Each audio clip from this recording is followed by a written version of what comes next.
Hello everyone, मैं हूं सचिन देव शर्मा और आप देख रहे हैं स्टार ट्यूब। तो अगर आप इस चैनल पे नए हैं, पहली बार इस चैनल पे विज़िट कर रहे हैं या पहली बार इस चैनल की वीडियो देख रहे हैं, तो आपको मैं इन्फॉर्म करना चाहूँगा कि आपको इस चैनल पे जो है physics and chemistry class 11th and 12th दोनों क्लासेस के बेस्ट हैंड रिटन नोट्स मिल जाएंगे। मेरे खुद के हुए लिखे नोट्स हैं, तो आप प्लीज़ एक बार प्लेलिस्ट ज़रूर चेक कर लेना।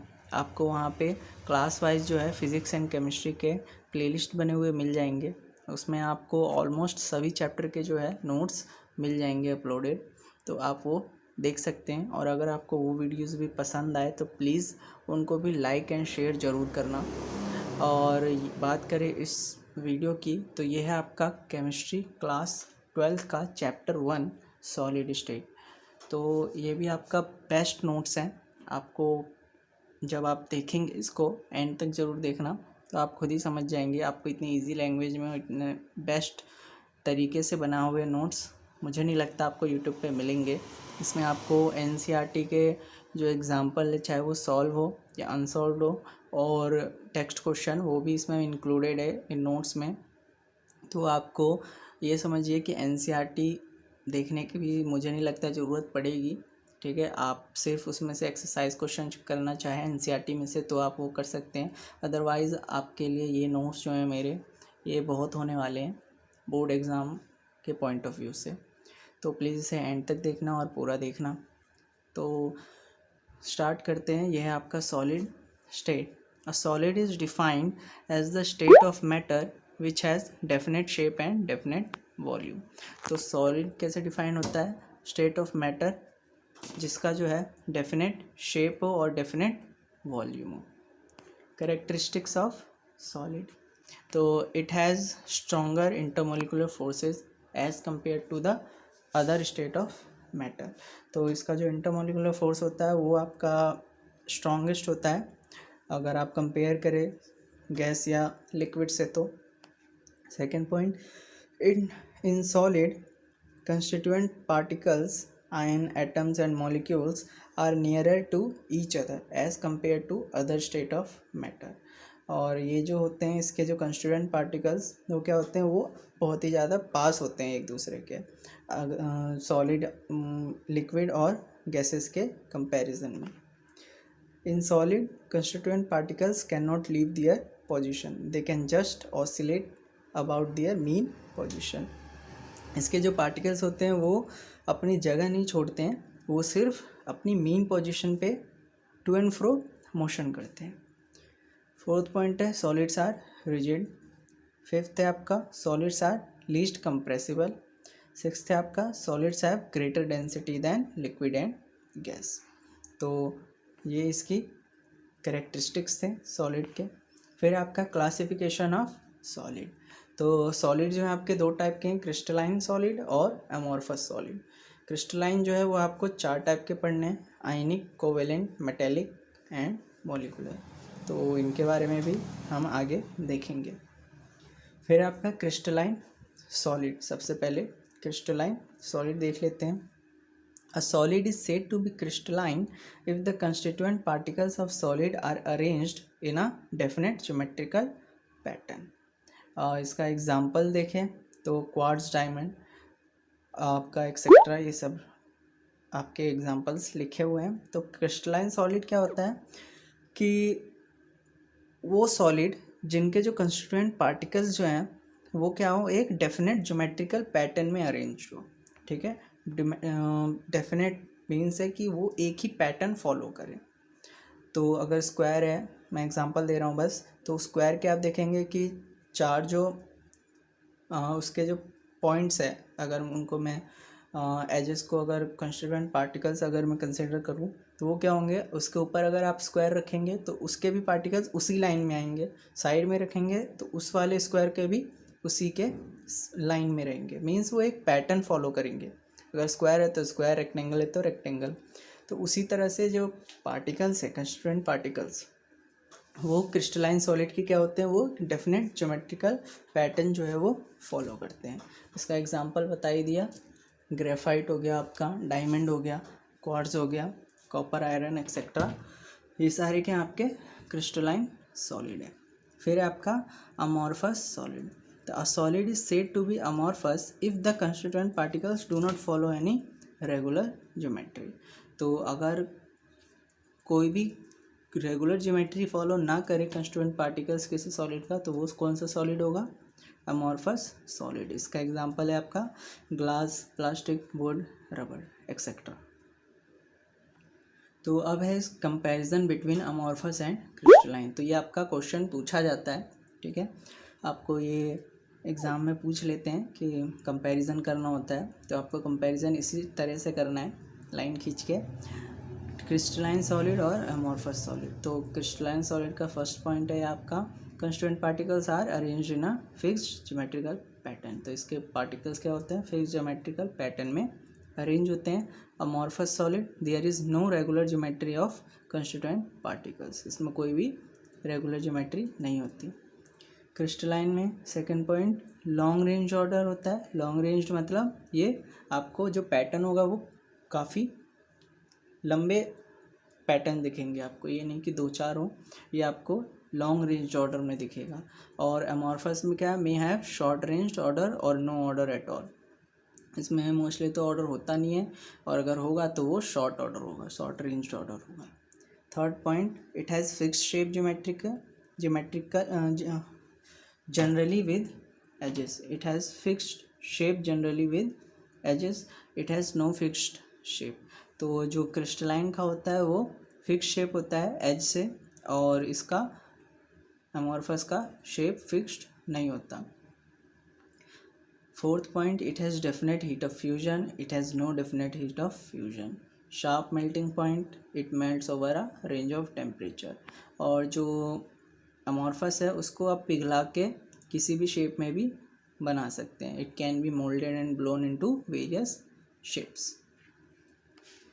Six point, it is anisotropic. Anisotropic that is properties are not same in all direction. तो एनिसोट्रॉपिक और आइसोट्रॉपिक ये भी पूछा जाता है क्या होता है। तो एनिसोट्रॉपिक क्या होता है? जिनकी प्रॉपर्टी जो है वो हर डायरेक्शन में सेम ना हो। और आइसोट्रॉपिक क्या होता है? वो प्रॉपर्टी जो होती है हर डायरेक्शन में सेम होती है। सेवेंथ है, it shows cleavage property, means plane surface after cutting. तो अगर आप उसको कट करेंगे तो वो जो क्या होगा? प्लेन सरफेस शो करेगा। और इसमें it does not show cleavage property.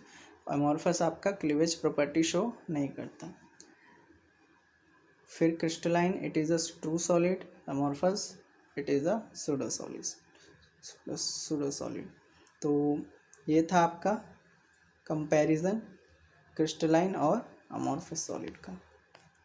Then उसके बाद एक नोट है, ये आपका पूछ लेते हैं कि glass is not a true solid but it is a super cooled liquid, why? तो आप ये देख लीजिए, इसका रीज़न जो है वो पूछा जाता है एग्ज़ाम में। तो glass is not a true solid but it is a super cool liquid because it flows although very slowly due to high viscosity. This can be clearly observed in the windows pane of ancient building, which these panes are thicker at bottom and thinner at top. तो ये जो है true solid नहीं होता है glass, but super cool liquid होता है। क्यों? क्योंकि ये जो है बहुत ही स्लोली फ्लो करता है हाई विस्कोसिटी की वजह से। और अगर आपको इसको ऑब्ज़र्व करना है तो आप किसी भी पुराने बिल्डिंग में जाइए, उसका जो विंडो का शीशा होगा उसको देखेंगे तो वो आप ऑब्ज़र्व करेंगे कि नीचे से क्या होगा? मोटा होगा, और ऊपर से पतला होगा। क्यों होगा? क्योंकि वो टाइम के साथ क्या हुआ है? वो फ्लो कर गया है नीचे की तरफ, ठीक है, वो नीचे की तरफ फ्लो कर गया है। तो इसीलिए वो क्या होता है आपका? नीचे से थिक होता है, ऊपर से थिन होता है। तो यही है इसका रीज़न कि ग्लास क्या होता है? ट्रू सॉलिड नहीं होता, वो सुपर कूल लिक्विड होता है। फिर आपका crystalline solid can be converted into amorphous. कैसे कर सकते हैं सॉलिड को? By melting it and then rapidly cooling it. तो आप क्रिस्टलाइन सॉलिड को अमॉर्फस में कन्वर्ट करने के लिए उसको पिघलाइए और उसको रैपिडली कूल कर दीजिए, वो चेंज हो जाएगा। फिर आपका amorphous solid can be converted into crystalline solid by heating it and then cooling it slowly under high pressure. तो अमॉर्फस को क्रिस्टलाइन बनाने के लिए उसको हीट कीजिए और उसको फिर स्लोली हाई प्रेशर के अंदर कूल कीजिए। फिर आपका glass objects from ancient period turns milky due to some crystallisation. तो ग्लास जो होता है उसके जो सामान ग्लास ऑब्जेक्ट्स है वो पुराने समय के वो क्या हो जाते हैं, मिल्की हो जाते हैं। वो क्यों हो जाते हैं? Due to heating during day and cooling at night. तो दिन के समय में क्या होता है, हीट गर्मी रहती है, रात में फिर ठंडा हो जाता है। तो ये प्रोसेस की वजह से क्या होता है, वो क्रिस्टलाइजेशन शो करता है, जिसकी वजह से वो क्या होता है, मिल्की हो जाता है। फिर है आपका क्लासिफिकेशन ऑफ क्रिस्टलाइन सॉलिड। तो बताया था मैंने 4 टाइप के आपको पढ़ने हैं, आयनिक, कोवेलेंट, मेटेलिक, मॉलिक्यूलर। तो ये देख लेते हैं। तो इसमें आपको आयनिक सॉलिड कंस्टिट्यूएंट पार्टिकल्स क्या होता है, आयंस होते हैं, कटायंस और अनायंस आयनिक सॉलिड में। इसकी बाइंडिंग क्या होती है, electrostatic force of attraction between oppositely charged. तो ये इलेक्ट्रोस्टैटिक फोर्स की वजह से बॉन्ड होते हैं, बाइंडेड होते हैं। हार्डनेस देखें तो हार्ड एंड ब्रिटल होता है, हार्ड होता है बट ब्रिटल होता है due to non directional bond. Melting point hard है तो इसलिए इसका मेल्टिंग पॉइंट भी क्या होगा, हाई होगा। और कंडक्टेंस तो bad conductor in solid but good conductor in molten state. Example देखें तो NaCl आपका हो गया, CaI2 Na2, ऐसे ही आपका क्या हो गया, सारे आयनिक सॉलिड के एग्जांपल्स हैं। सेकंड है आपका कोवेलेंट सॉलिड, या नेटवर्क भी बोलते हैं इसको, नेटवर्क सॉलिड। तो इसका जो कंस्टिट्यूएंट पार्टिकल्स होता है वो एटम्स होते हैं, नॉन मेटल एटम्स, ठीक है, ये ध्यान रखिएगा। और जो इसमें बॉन्डिंग होती है वो कोवेलेंट बॉन्डिंग होती है, और इसको जाइंट मॉलिक्यूल्स भी कहते हैं, ठीक है। ये भी पूछा जाता है कि कौन सा सॉलिड जो होता है वो जाइंट मॉलिक्यूल्स कहते हैं। तो ये कौन सा होता है, कोवेलेंट सॉलिड। और हार्डनेस देखें तो एक्सट्रीमली हार्ड होता है, और इसका जो मेल्टिंग पॉइंट होगा वो हाई होगा। और कंडक्टेंस इसका बैड एक्सेप्ट ग्रेफाइट, तो ग्रेफाइट को छोड़ के ये बैड कंडक्टेंस होता है। एग्जांपल है इसका diamond, graphite, silicon, quartz etcetera. फिर है आपका मेटेलिक सॉलिड। तो मेटेलिक सॉलिड में आपका कंस्टिट्यूएंट पार्टिकल्स क्या होते हैं, कर्नल्स, ठीक है, atoms after losing valence electron. तो कर्नल्स जो होते हैं वो पॉजिटिव होते हैं नेचर के, और इसका जो बॉन्ड होता है वो मेटेलिक बॉन्ड होता है इसमें, attraction between colonel's and electrons. और इसका जो हार्डनेस है वो हार्ड, मेलिएबल बट डक्टाइल होते हैं। और हार्डनेस जो है वो मेल्टिंग पॉइंट जो है वो हाई होता है, गुड कंडक्टर होता है। इसका एग्जांपल हो गया copper, silver, gold, brass, bronze etcetera. Fourth है आपका मॉलिक्यूलर सॉलिड। तो इसके कंस्टिट्यूएंट पार्टिकल्स क्या हो गए, वो भी मॉलिक्यूल्स हो गए। इसमें जो फोर्सेस होते हैं, बाइंडिंग जिससे होती है, वैन डर वाल फोर्स, हाइड्रोजन बॉन्ड हो गया। और ये सॉफ्ट होता है, इसका जो मेल्टिंग पॉइंट है वो लो होता है। और बैड कंडक्टर होते हैं, एग्जांपल हो गया आइस, सल्फर, आयोडीन और फॉस्फोरस। तो ये थे आपके क्लासिफिकेशन ऑफ क्रिस्टलाइन सॉलिड। इस चार्ट में से भी क्वेश्चन बनते हैं, आपको घुमा फिरा के क्वेश्चन पूछ सकता है। जैसे एक क्वेश्चन है, solid is extremely hard, it is a bad conductor both in solid state as well as in molten state, which type of crystalline solid it is। तो ये आपका कोवेलेंट सॉलिड है। आप देख सकते हैं इसमें क्या बोला, एक्सट्रीमली हार्ड। तो सबसे ज़्यादा हार्ड कौन सा होता है, देखिए कोवेलेंट सॉलिड। साथ ही इसने एक और चीज़ बोली है कि bad conductor in both molten as well as solid state. तो ये कौन सा है आपका, कोवेलेंट सॉलिड ही है, क्योंकि इसमें देखिए आपका सीधा बैड कंडक्टर लिखा हुआ है। अगर ये किसी एक स्टेट पे कंडक्ट करता है तो ऊपर वाले की तरह आयनिक की तरह इसमें मेंशन होता। तो ये आपको इस चार्ट में से पूछ सकते हैं कैसे भी क्वेश्चंस, तो आपको ये चार्ट को ध्यान से पढ़ना है। फिर है आपका एक नोट है, graphite is good conductor because it has one extra electron which is delocalised while diamond has not extra electron. तो ये आपको पता ही होगा ग्रेफाइट क्यों कंडक्ट करता है, क्योंकि इसके अंदर एक एक्स्ट्रा इलेक्ट्रॉन होता है, बस इसी वजह से वो ग्रेफाइट जो है वो कंडक्ट करता है। और डायमंड नहीं करता है। उसके बाद है आपका क्रिस्टल लटाइस और स्पेस लटाइस। और regular arrangement of point in three dimensional space is called crystal lattice और स्पेस लटाइस। तो ये इसका डेफिनेशन है कि अगर आप रेगुलर अरेंजमेंट करें पॉइंट्स का थ्री डायमेंशनल में, ठीक है, 3 डायमेंशन में, तो वो जो होगा वो क्या कहलाएगा आपका क्रिस्टल लटाइस या स्पेस लटाइस। फिर आपका the important characteristics of crystal lattice. तो पहला पॉइंट है each point in lattice is called lattice point and the position which it occupies is called lattice site. ठीक है, तो हर पॉइंट को क्या कहेंगे हम, लटाइस पॉइंट कहेंगे, और उसका साइट को क्या कहेंगे, लटाइस साइट कहेंगे। सेकेंड है each lattice point represent a constituent particles, atom, ion और मॉलिक्यूल। जितना भी आपका जो लटाइस पॉइंट होगा, ठीक है, उसको हम किससे रिप्रेजेंट करेंगे, वो क्या रिप्रेजेंट कर रहा होगा, एटम, आयन या मॉलिक्यूल, तो वो सॉलिड पे डिपेंड करता है। फिर है आपका the lattice point are joined by straight line to bring out the geometry of crystal. तो अगर 3D आपने अरेंजमेंट कर रखा है पॉइंट्स का, उन पॉइंट्स को अगर आप ज्वाइन कर देंगे तो वो क्या देगा आपको, ज्योमेट्री दे देगा क्रिस्टल का, कि उसकी ज्योमेट्री कैसी है। फिर आपका एक नोट है, there are 14 different 3 dimensional lattice called Bravais lattice. तो 14 तरह के 3 डायमेंशनल लटाइसेस होते हैं जिनको ब्रेविस लटाइस कहा जाता है। Unit cell, the smallest portion of a crystal lattice which on being repeated in 3-dimensional shape produces the whole lattice is called unit cell। तो स्मॉलेस्ट पोर्शन किसी भी क्रिस्टल लटाइस का सबसे छोटा हिस्सा जो होगा, जिसको रिपीट अगर आप करते रहे तो एक 3 डायमेंशनल स्पेस पे पूरा लटाइस बना देगा, वो क्या कहलाता है, आपका यूनिट सेल। आप दीवार के एग्जांपल से ले सकते हैं, जैसे आपका दीवार किससे बनती है, ईंट से, तो वो जो एक ईंट होगी उसको क्या कहेंगे आप, यूनिट सेल। क्योंकि आप देखेंगे कि उसी ईंट को, वैसे ईंट को क्या करते हैं, रिपीट उसको लगाते रहते हैं और दीवार आपकी खड़ी हो जाती है। तो जो एक ईंट है उसको आप क्या समझ सकते हैं, यूनिट सेल। ठीक है, तो वही चीज़ में कहा है, इसकी डेफिनेशन भी पूछी जाती है। फिर आपका टाइप्स ऑफ यूनिट सेल। तो प्रिमिटिव यूनिट सेल पहला है, the unit cell in which lattice points और constituent particles are represent at corners only, it is called primitive unit cell. तो जिसके जो लटाइस पॉइंट या कंस्टिट्यूएंट पार्टिकल्स सिर्फ कहाँ मौजूद हो, कॉर्नर्स पे, ठीक है, तो उसको क्या कहते हैं, प्रिमिटिव यूनिट सेल।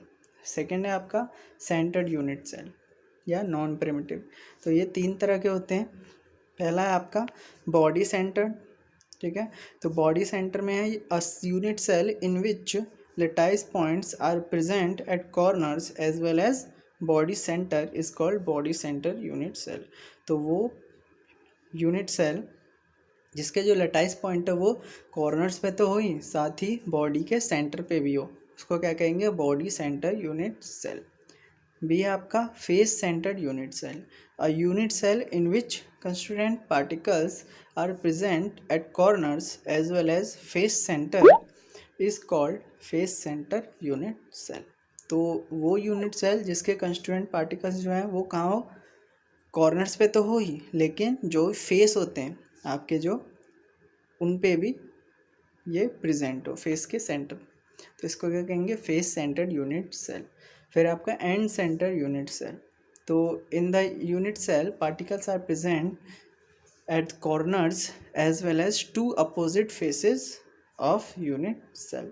तो ये आपके कॉर्नर्स पे तो होंगे ही कंस्टिट्यूएंट पार्टिकल्स, लेकिन साथ ही साथ 2 अपोजिट फेसेस पे भी होंगे। ये क्या होता है आपका एंड सेंटर यूनिट सेल। तो ये थे आपके सेंटर्ड यूनिट सेल के 3 टाइप्स। इसमें पैरामीटर्स ऑफ यूनिट सेल है जो कि मिस हो गया था, तो मैंने यहाँ पे लिख रखे हैं। तो ये पैरामीटर्स है कि इट्स डायमेंशन जो अलोंग द 3 एज ABC मे और मे नॉट बी परपेंडिकुलर। तो ये आपके परपेंडिकुलर हो भी सकती है और नहीं भी, ठीक है, जो इसके डायमेंशंस है। और सेकंड है इसका angles between the edge alpha, beta, gamma. ठीक है, ये होते हैं। तो इसी के बेसिस पे आपका जो आगे हम देखेंगे कुछ यूनिट सेल्स के टाइप्स वो डिफाइन होते हैं, मतलब उसके पैरामीटर्स दे रखे हैं। तो मैं इसकी बात कर रहा था कि जैसे आपका क्यूबिक और टेट्रागनल, ऑर्थोरोम्बिक, हेक्सागोनल, ये सारे क्या हैं आपके, ये जो हैं आपके ब्रेविस लटाइस है, ठीक है, जो कि आपको मैंने ऊपर बताया था 14 टाइप के होते हैं, ठीक है। तो ये सारे क्या हैं, इसके जो एजेस हैं वो क्या होंगे, वो ABCD लेते हैं, और उनके बीच के जो एंगल होते हैं वो क्या लेते हैं, अल्फ़ा बीटा गामा। यही क्या होते हैं इसके पैरामीटर्स, वही मैंने ऊपर लिख रखा है, आप नोट डाउन कर सकते हैं। तो ये टॉपिक है आपका crystal system and Brevis lattice.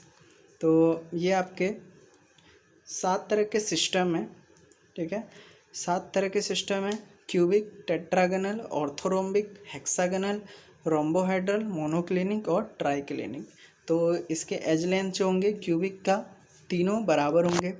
Angles क्या होगा, तीनों 90 डिग्री पे होगा। और यूनिट सेल कौन कौन सी बनाएंगे, प्रिमिटिव, बॉडी सेंटर और फेस सेंटर, ठीक है। तो अभी आप कंफ्यूज मत होना कि मैंने बोला ब्रेविस लटाइस 14 टाइप के होते हैं, यहाँ 7 क्यों लिख रखे हैं। 7 ही क्रिस्टल के सिस्टम है, ठीक है। सिस्टम के जो नंबर है कितने हैं, वो 7 है, लेकिन जो यूनिट सेल हैं वो कितने होंगे, वो 14 होंगे। वो मैं आपको ये 7 कंप्लीट होने के बाद गिनवाता हूँ। तो क्यूबिक में आपने देख लिया क्या क्या होंगे, एज लेंथ क्या होगी, बराबर होगी, और एंगल्स भी होंगे वो 90 डिग्री के बराबर होंगे तीनों, अल्फ़ा बीटा गामा।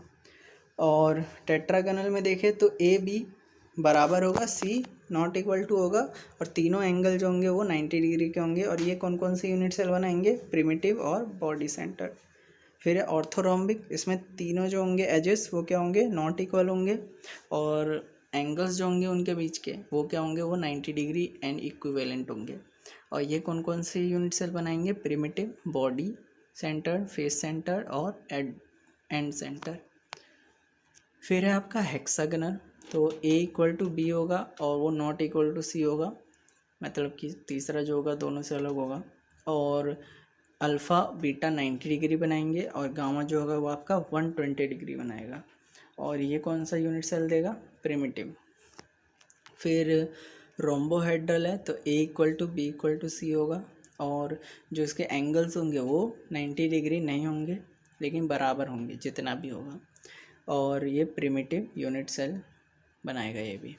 और मोनोक्लिनिक, तो इसमें एजेस जो होंगे वो नॉट इक्वल टू होंगे एक दूसरे के, और एंगल्स अल्फ़ा गामा जो होगा 90 डिग्री होगा, बीटा लेकिन 90 डिग्री नहीं होगा। और ये primitive and centre unit cell देंगे। फिर है ट्राइक्लिनिक, तो इसमें एज लेंथ जो होगी वो तीनों नॉट इक्वल टू होगी, और साथ ही इनके जो एंगल्स होंगे वो भी नॉट इक्वल टू 90 होंगे, और ये भी प्रिमिटिव यूनिट सेल देगा। तो ये थे आपके सिस्टम्स, क्रिस्टल सिस्टम 7 तरह के। अब देखिए यूनिट सेल, तो क्यूबिक कितने बना रहा है, primitive, body centre, face centre, कितने हो गए 3। टेट्राहेड्रल कितने बना रहा है 2, ठीक है, ये हो गया 5। फिर ऑर्थोगोनल कितने बना रहा है, primitive, body centre, face centre, and centre, 4। तो 5 4 कितने हो गए 9। हेक्सागोनल क्या बनाता है, प्रिमिटिव, तो 9 और 1 10। फिर रोम्बोहेड्रल प्रिमिटिव, तो 11 हो गया। मोनोक्लिनिक प्रिमिटिव एंड सेंटर, तो 12 और 13। और लास्ट ट्राइक्लिनिक, ये क्या बनाता है, प्रिमिटिव। तो टोटल कितने हो गए 14। तो यही 14 तरह के यूनिट सेल्स होते हैं, जिनको क्या कहते हैं, ब्रेविस लटाइस। तो होप कि समझ में आ गया हो आपको।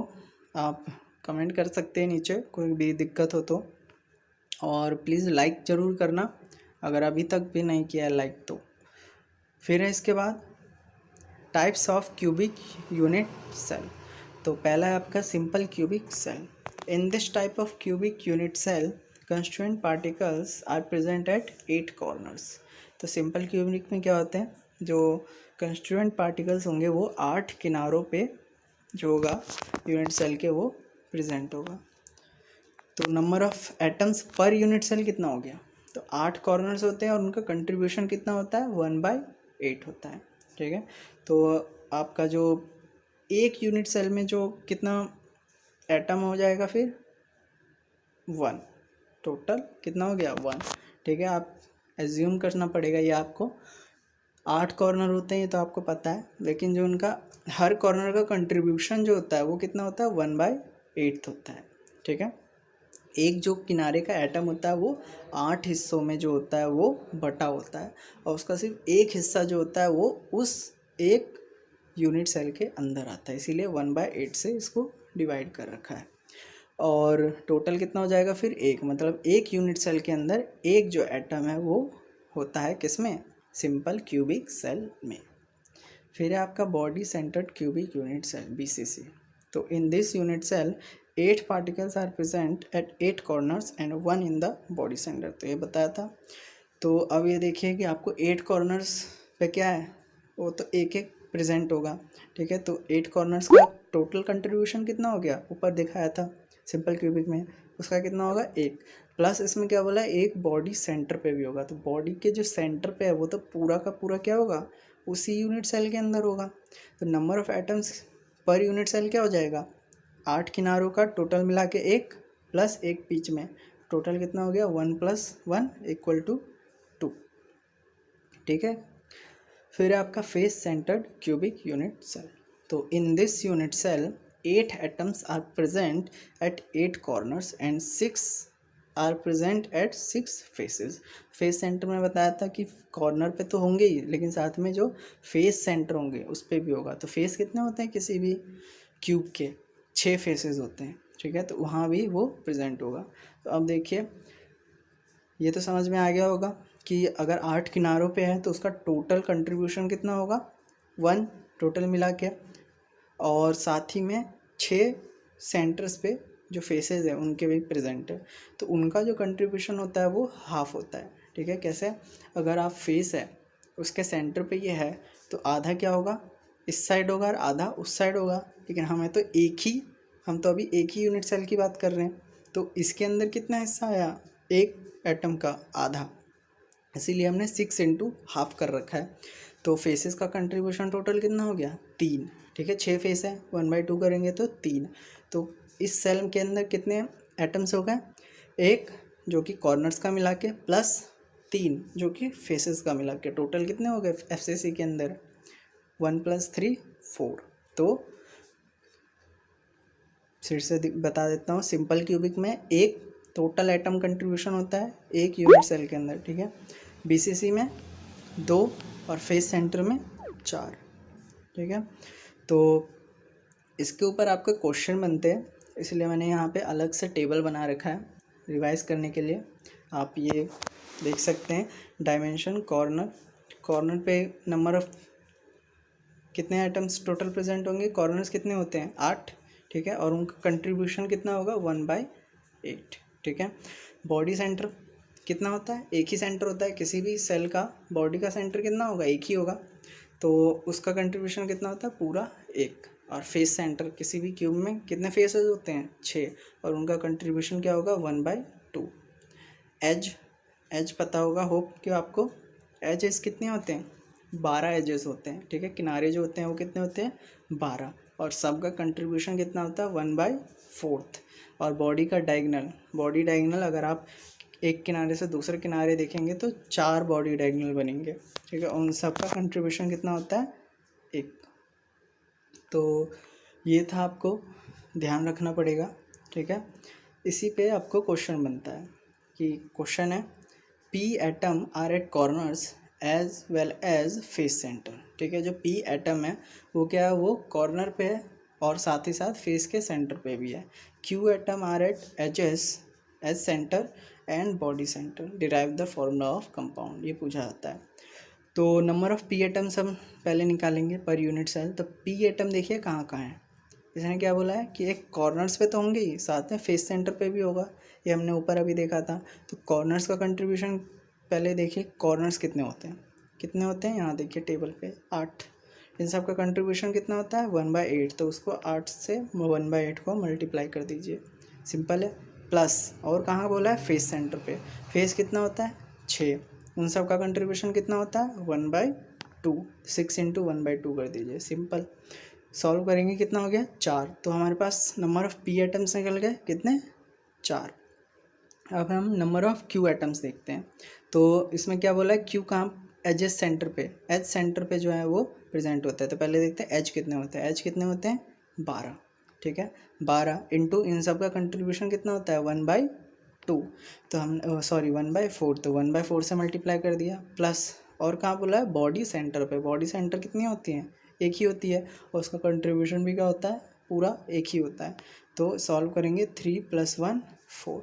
अब फॉर्मूला कैसे लिखना है, तो इसको रेशियो के फॉर्म में लिखते हैं, P/8, सॉरी Q।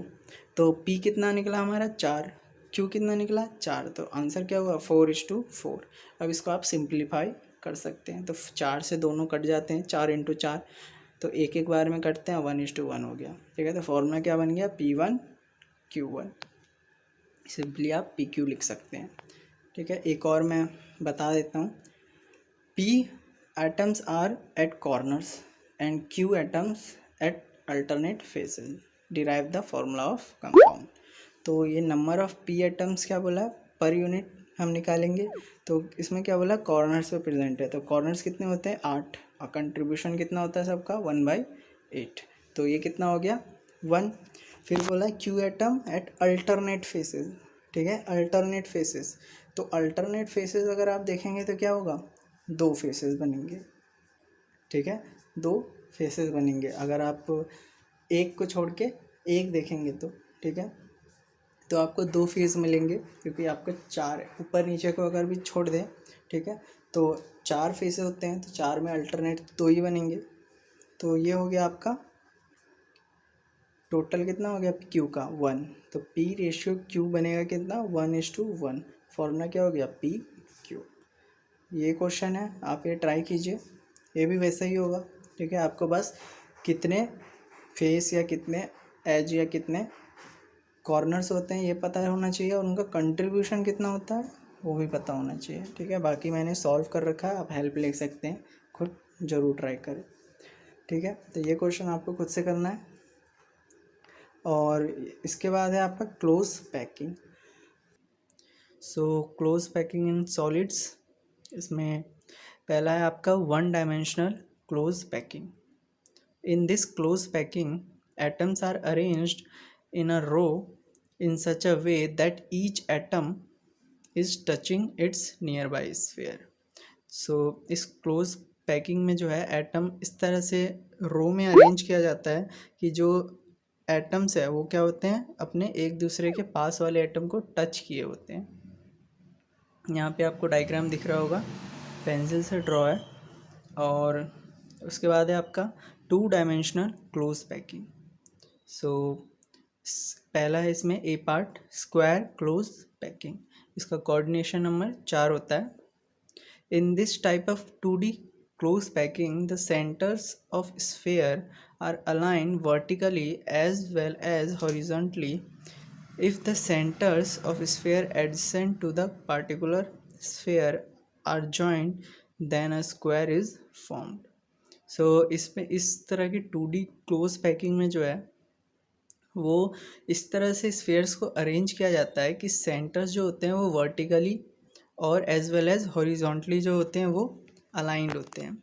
और अगर इनके सेंटर्स को आप एडजेसेंट स्फेयर्स के सेंटर को ज्वाइन करें, ठीक है, तो ये आपको एक स्क्वायर के फॉर्म में दिखाई देगा। तो आप ये डायग्राम देख सकते हैं, इसमें आप अगर एक स्क्वायर के पर्टिकुलर एडजेसेंट स्फेयर के सेंटर्स को अगर ज्वाइन करें तो वो क्या बनाएगा, आपका स्क्वायर बनाएगा।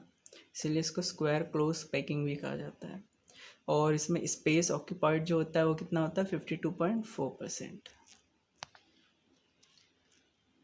फिर है आपका हेक्सागोनल क्लोज पैकिंग। इसका कोऑर्डिनेशन नंबर 6 होता है। कोऑर्डिनेशन नंबर में भी आपको पता होगा, नहीं पता तो जो भी आपका एटम्स आपस में एक जो आपका एटम समझिए या स्फीयर, वो कितने आजू बाजू के एटम से टच है, उसको क्या कहेंगे, कोऑर्डिनेशन नंबर। जैसे ऊपर वाले में यहाँ 4 था, तो आप अगर देखेंगे तो सेंटर वाला जो एटम है वो कितने 4 अदर अपने बाजू के एटम्स के साथ टच है, तो इसका कोऑर्डिनेशन नंबर कितना हो गया 4। सेम इसमें है, यह आपका 6 कोऑर्डिनेशन नंबर है इसका। In this type of 2D close packing, the rows are arranged in such a way that the centers of sphere of alternate rows are aligned.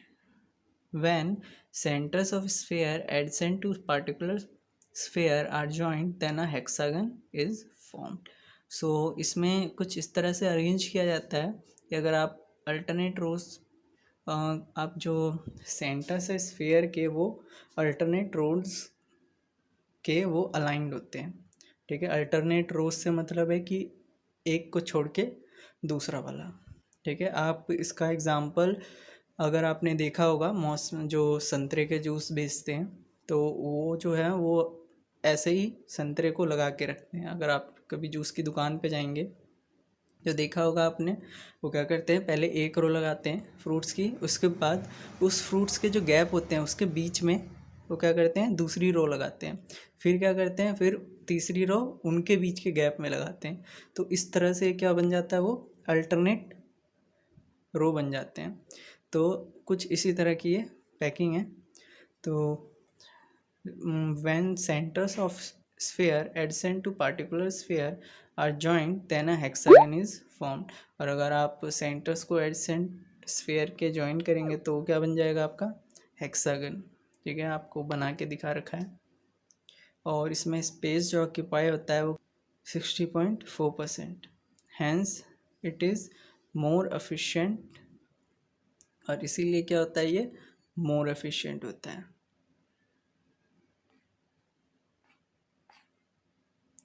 3D 3-dimensional close packing. तो इसका ए part है layers having 2D close packing, square close packing.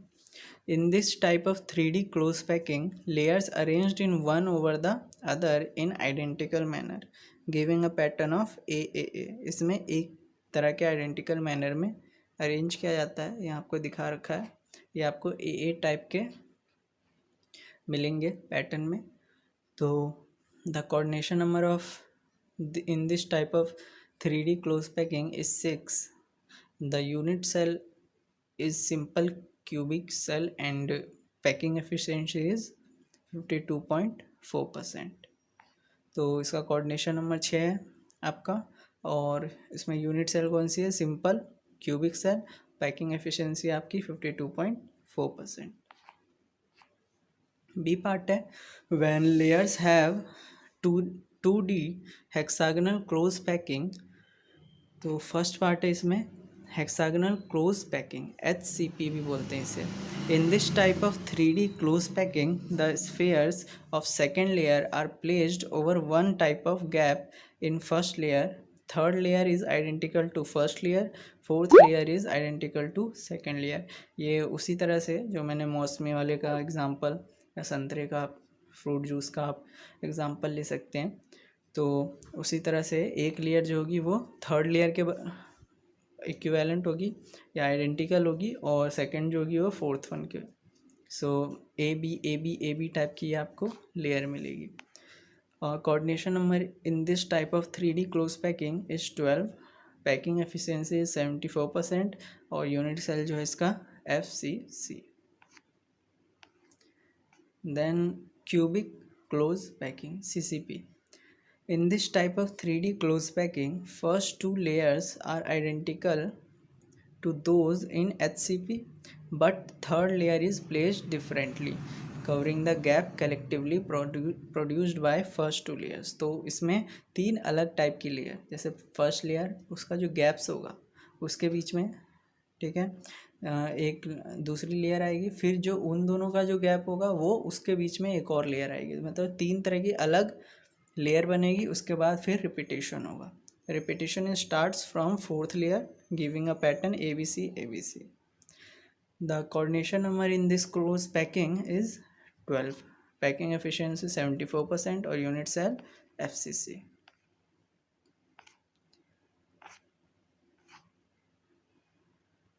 सो फिर है आपका coordination number तो ये मैंने बताया था आपको, number of nearest neighbour in 3D close packing is called coordination number. जो 3D क्लोज पैकिंग में जो नियरेस्ट नेबर, मतलब यही समझ लिया आप, जिससे वो टच है, वो क्या कहलाता है, उसका कोऑर्डिनेशन नंबर। सो BCC में 8 होता है, ए टाइप में 6 है, HCP मतलब AB टाइप में 12, और CCP अभी बताया उसमें भी 12 होगा, ठीक है। फिर है आपका void। So the empty space with in the atom in 3D close packing is called void। सो जो खाली जगह होती है 3D क्लोज पैकिंग में, उसको क्या कहते हैं, void। आप ये एग्जांपल देख सकते हैं कि अगर आप लेयर लगाएंगे AB वाली भी, तो बीच में क्या हो गया, उसके गैप्स बच जाएंगे, ठीक है। तो वो जो गैप्स होते हैं वो क्या होता है, आपका void कहलाता है। There are 2 types of void in HCP and CCP close packing। 2 तरह के होते हैं, टेट्राहेड्रल void और ऑक्टाहेड्रल void। सो टेट्राहेड्रल देखते हैं। This void is formed by 4 spheres, 3 in one layer and 4th in next layer, और कोऑर्डिनेशन नंबर इसका 4 होता है। सो ये आपके 4 स्फीयर से बनते हैं, ये आप देख सकते हैं, 3 एक लेयर में और चौथा जो होता है उनके बीच का जो वॉइड होगा, मतलब जो जगह होगी उसके ऊपर चौथा, तो इसे बोलते हैं हम टेट्राहेड्रल वॉइड। और इसमें हम देखेंगे रेशियो भी R पॉजिटिव अपॉन में R नेगेटिव का 0.225 होता है, ठीक है। ये अभी देखेंगे हम, बाकी ये मैंने रेफरेंस के लिए यहाँ पे लिख रखा है। octahedral void, this void is formed by 6 spheres, 3 in one layer and other 3 in next layer, ठीक है। तो ये 6 से बनता है स्फीयर से, 3 पहली लेयर में होगा और अगले जो 3 होंगे वो अगली लेयर में होगा। The coordination number is 6। सो इसका कोऑर्डिनेशन नंबर कितना होगा, 6। और ऑक्टाहेड्रल को NaCl स्ट्रक्चर भी कहते हैं, FCC भी कहते हैं। आपको क्वेश्चन जो आएंगे उसमें आपका मोस्टली NaCl FCC भी लिखा रहता है, इसलिए यहाँ पे मैंने रेफरेंस के लिए लिखा है, क्योंकि क्वेश्चन में आपको ऑक्टाहेड्रल वॉइड अगर ना लिखा हो, NaCl लिखा हो स्ट्रक्चर या फिर FCC, तो वो क्या होगा आपका, इसका मतलब है ऑक्टाहेड्रल वॉइड की बात कर रहा हो। और इसमें जो R पॉजिटिव और R नेगेटिव द कटायन और अनायन का रेशियो है वो कितना होगा, 0.414।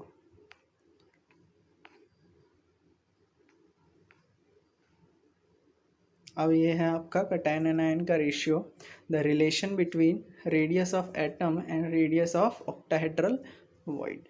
सो ये डेरिवेशन है आपका ऑक्टाहेड्रल वॉइड का और ये आपका एटम के रेडियस के बीच का। सो हम स्मॉल r से किसको रिप्रेजेंट करेंगे, रेडियस ऑफ वॉइड को, ठीक है, जो कि आपका कटाइन होगा, और कैपिटल R से रेडियस ऑफ एटम को, ठीक है। तो यहाँ पे अगर आप ट्रायंगल AOB में देखेंगे, यहाँ फिगर डायग्राम बना हुआ है, AOB में देखेंगे तो यहाँ से आप एंगल AOB निकाल सकते हैं, ठीक है। ये हो जाएगा आपका 90 degree. AB equal to 2R कैसे हुआ, तो 2 आपका सर्कल है एडजेसेंट, ठीक है। तो इसका एक का हो गया R रेडियस, सेकंड वाले का हो गया R रेडियस एटम्स का, तो R प्लस R कितना हो गया, 2R, ठीक है। तो AOB 90 डिग्री हो गया। पाइथागोरस लगाएंगे तो यहाँ से आपका सॉल्व करके R की जो वैल्यू आएगी √2 - 1 कैपिटल R आएगी। यहाँ से आप रेशियो निकाल सकते हैं R अपॉन में R का, मतलब कि R स्मॉल इक्वल अपॉन में R कैपिटल का, तो ये आपका निकलेगा 0.414, ठीक है। तो कटायन और अनायन का रेशियो हो जाएगा आपका 0.414, यही मैंने यहाँ पे लिख रखा था ये ऑक्टाहेड्रल वॉइड में। सो ये है आपका रेशियो ऑक्टाहेड्रल वॉइड के लिए। देन ये आपका क्वेश्चन है, तो सिंपल आपको सिर्फ फॉर्मूला पुट करना है और इसको सॉल्व करना है। तो जैसे है आपका solid AB has octahedral structure or NaCl type structure. If the radius of anion B is 200 picometer, then what should be the maximum radius of cation? Same है आपका octahedral structure बोला है, तो आपका आर पॉजिटिव अपॉन में are negative का या cation anion का रेशियो कितना हो जाएगा 0.414। आपको बस वैल्यूज़ रखनी है, दी हुई है, और आपको बस यहाँ से कैलकुलेट करना है। रेडियस ऑफ कटायन बोला आपको, मीन्स आर पॉजिटिव। सेम ये है, आप क्वेश्चन देख लीजिए, सॉल्व कीजिए, बाकी मैंने सॉल्व किया हुआ है, आप रेफरेंस ले सकते हैं। ये एक और क्वेश्चन है, सब फॉर्मूला बेस्ड है, आपको बस फॉर्मूला ध्यान रखना है और पुट करना है और सॉल्व करना है।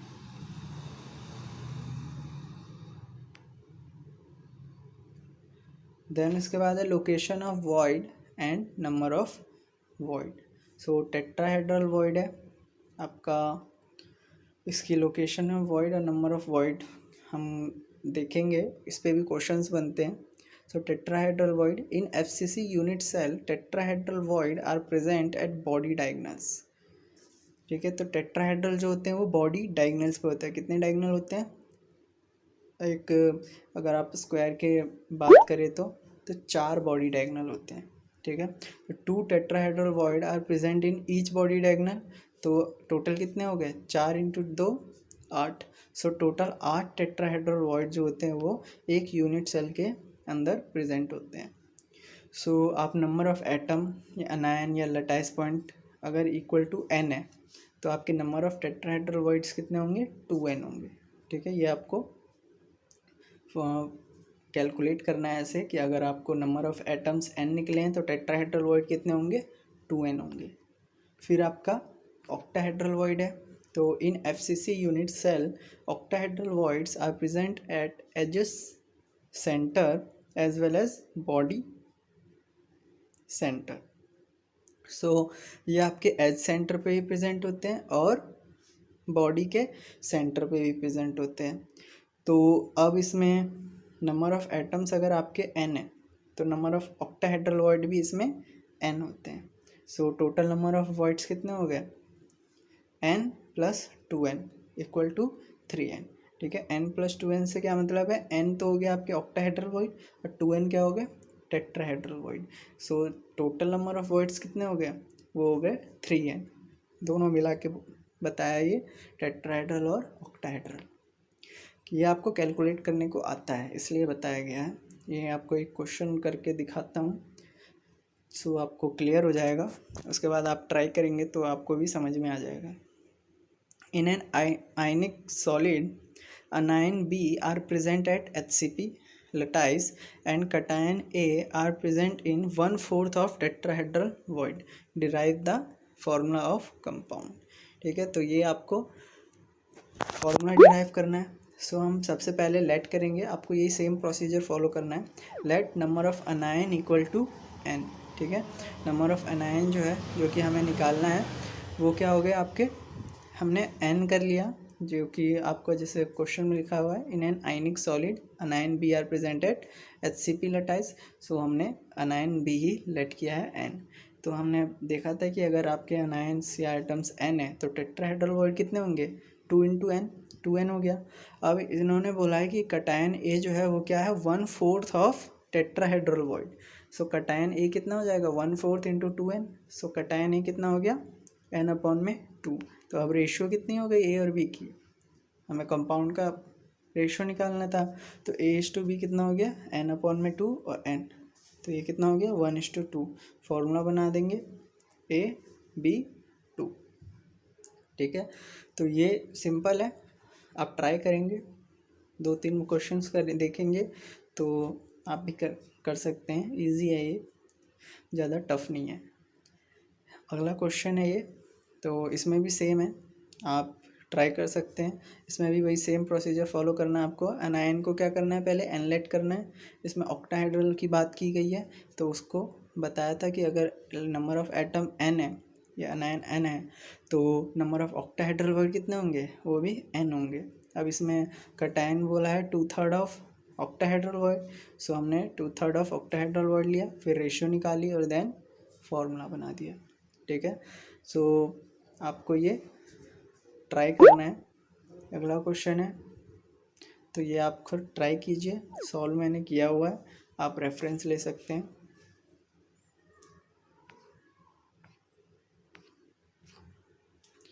ये भी क्वेश्चन है। सो इसमें आपको 3 कंपाउंड्स एलिमेंट्स दे रखे हैं कंपाउंड के, जिसका आपको फॉर्मूला डिराइव करना है कंपाउंड का। सो ये भी सेम है आपका, इसमें भी वही आपको अनायन लेट करना है, ऑक्टाहेड्रल टेट्राहेड्रल फाइंड करना है। क्वेश्चन में देखना है कि किसका किसके साथ रिलेशन दिया हुआ है, और बस आपको फिर फॉर्मूले में पुट कर देना है कन्वर्ट करके। देन है आपका packing efficiency. So packing efficiency जो होता है वो है आपका ऑक्यूपाइड वॉल्यूम अपॉन में टोटल वॉल्यूम इनटू 100। ये क्या देगा आपको? Packing efficiency. और वॉइड फ्रैक्शन जो होता है वो क्या होता है? 1 minus packing fraction. So simple cubic cell में डिराइव करेंगे पैकिंग एफिशिएंसी। सो उसके लिए आपका डायग्राम है सिंपल क्यूबिक सेल का, बिल्कुल इजी वे में ये लिखा हुआ है आपका पूरा, ठीक है, इजी वे में है डेरिवेशन भी। सो आपको बस लेट करना है a equal to edge length, ठीक है, और r क्या है? हमने रेडियस ऑफ एटम ले लिया। सो a इक्वल टू कितना हो जाएगा? 2r, ठीक है। एक एज पे कितने रेडियस है? 2, क्योंकि 2 एटम है, उनका रेडियस कितना हो जाएगा? r plus r 2r। So total number of atom जो होगा वो कितना होगा? 1। ऑक्यूपाइड जो होगा सिंपल क्यूबिक में याद है ना, अगर आपने फर्स्ट पार्ट नहीं देखा है तो प्लीज़ फर्स्ट पार्ट देख लीजिए, ठीक है। एज आपका जो सभी एजेस का मिला के टोटल एटम बनता है वो कितना बनता है? 1। सो इसमें टोटल एटम कितना होगा? 1। सो ऑक्यूपाइड वॉल्यूम कितना होगा? 1 इंटू क्या है आपका? स्फेयर, तो स्फेयर का वॉल्यूम से मल्टीप्लाई कर देंगे तो ये ऑक्यूपाइड वॉल्यूम हो गया। टोटल वॉल्यूम कितना होगा? टोटल वॉल्यूम क्या आपका? क्यूब का। सो ए क्यूब में आपका ए का रिलेशन 2r आया है, तो हमने ये 8r क्यूब आ गया। अब आपको मैंने बताया पैकिंग एफिशिएंसी क्या होता है? ऑक्यूपाइड वॉल्यूम अपॉन में टोटल वॉल्यूम इनटू 100। सो बस यहाँ पे पुट करना है, सॉल्व करना है, और ये आपका पैकिंग एफिशिएंसी आ जाएगा 52.4%।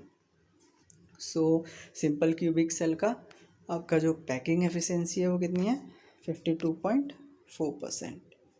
उसके बाद है आपका face centred cubic unit cell FCC। So FCC में आपका ये डायग्राम है। हम एक फेस पे, हर फेस पे क्या होता है? एक एटम आपका प्रेजेंट होता है। सो इसमें हमने लेट किया है AB इक्वल टू BC, जो भी आपके एजेस लेंथ है वो क्या हो गया आपके A। तो A और C, A to C अगर डायगोनल बन रहा है तो वो कितना हो जाएगा? 4R आप देख सकते हैं। एक सर्कल जो है या एक स्फेयर जो है वो उस कॉर्नर पे है, एक स्फेयर इस कॉर्नर पे है, और एक पूरा स्फेयर जो है वो सेंटर में है। सो उसका R, इसका R, और बीच वाले का R प्लस R, कितने हो गए? 4R। और ट्राइंगल ABC क्या बना रहे हैं आपके? राइट एंगल ट्राइंगल, ठीक है। तो पाइथागोरस थ्योरम लगाएंगे इसमें। पाइथागोरस थ्योरम लगाने के बाद आपको वैल्यूज पुट करनी है। ये आपका A का रेशियो क्या दे देगा? 2√2R।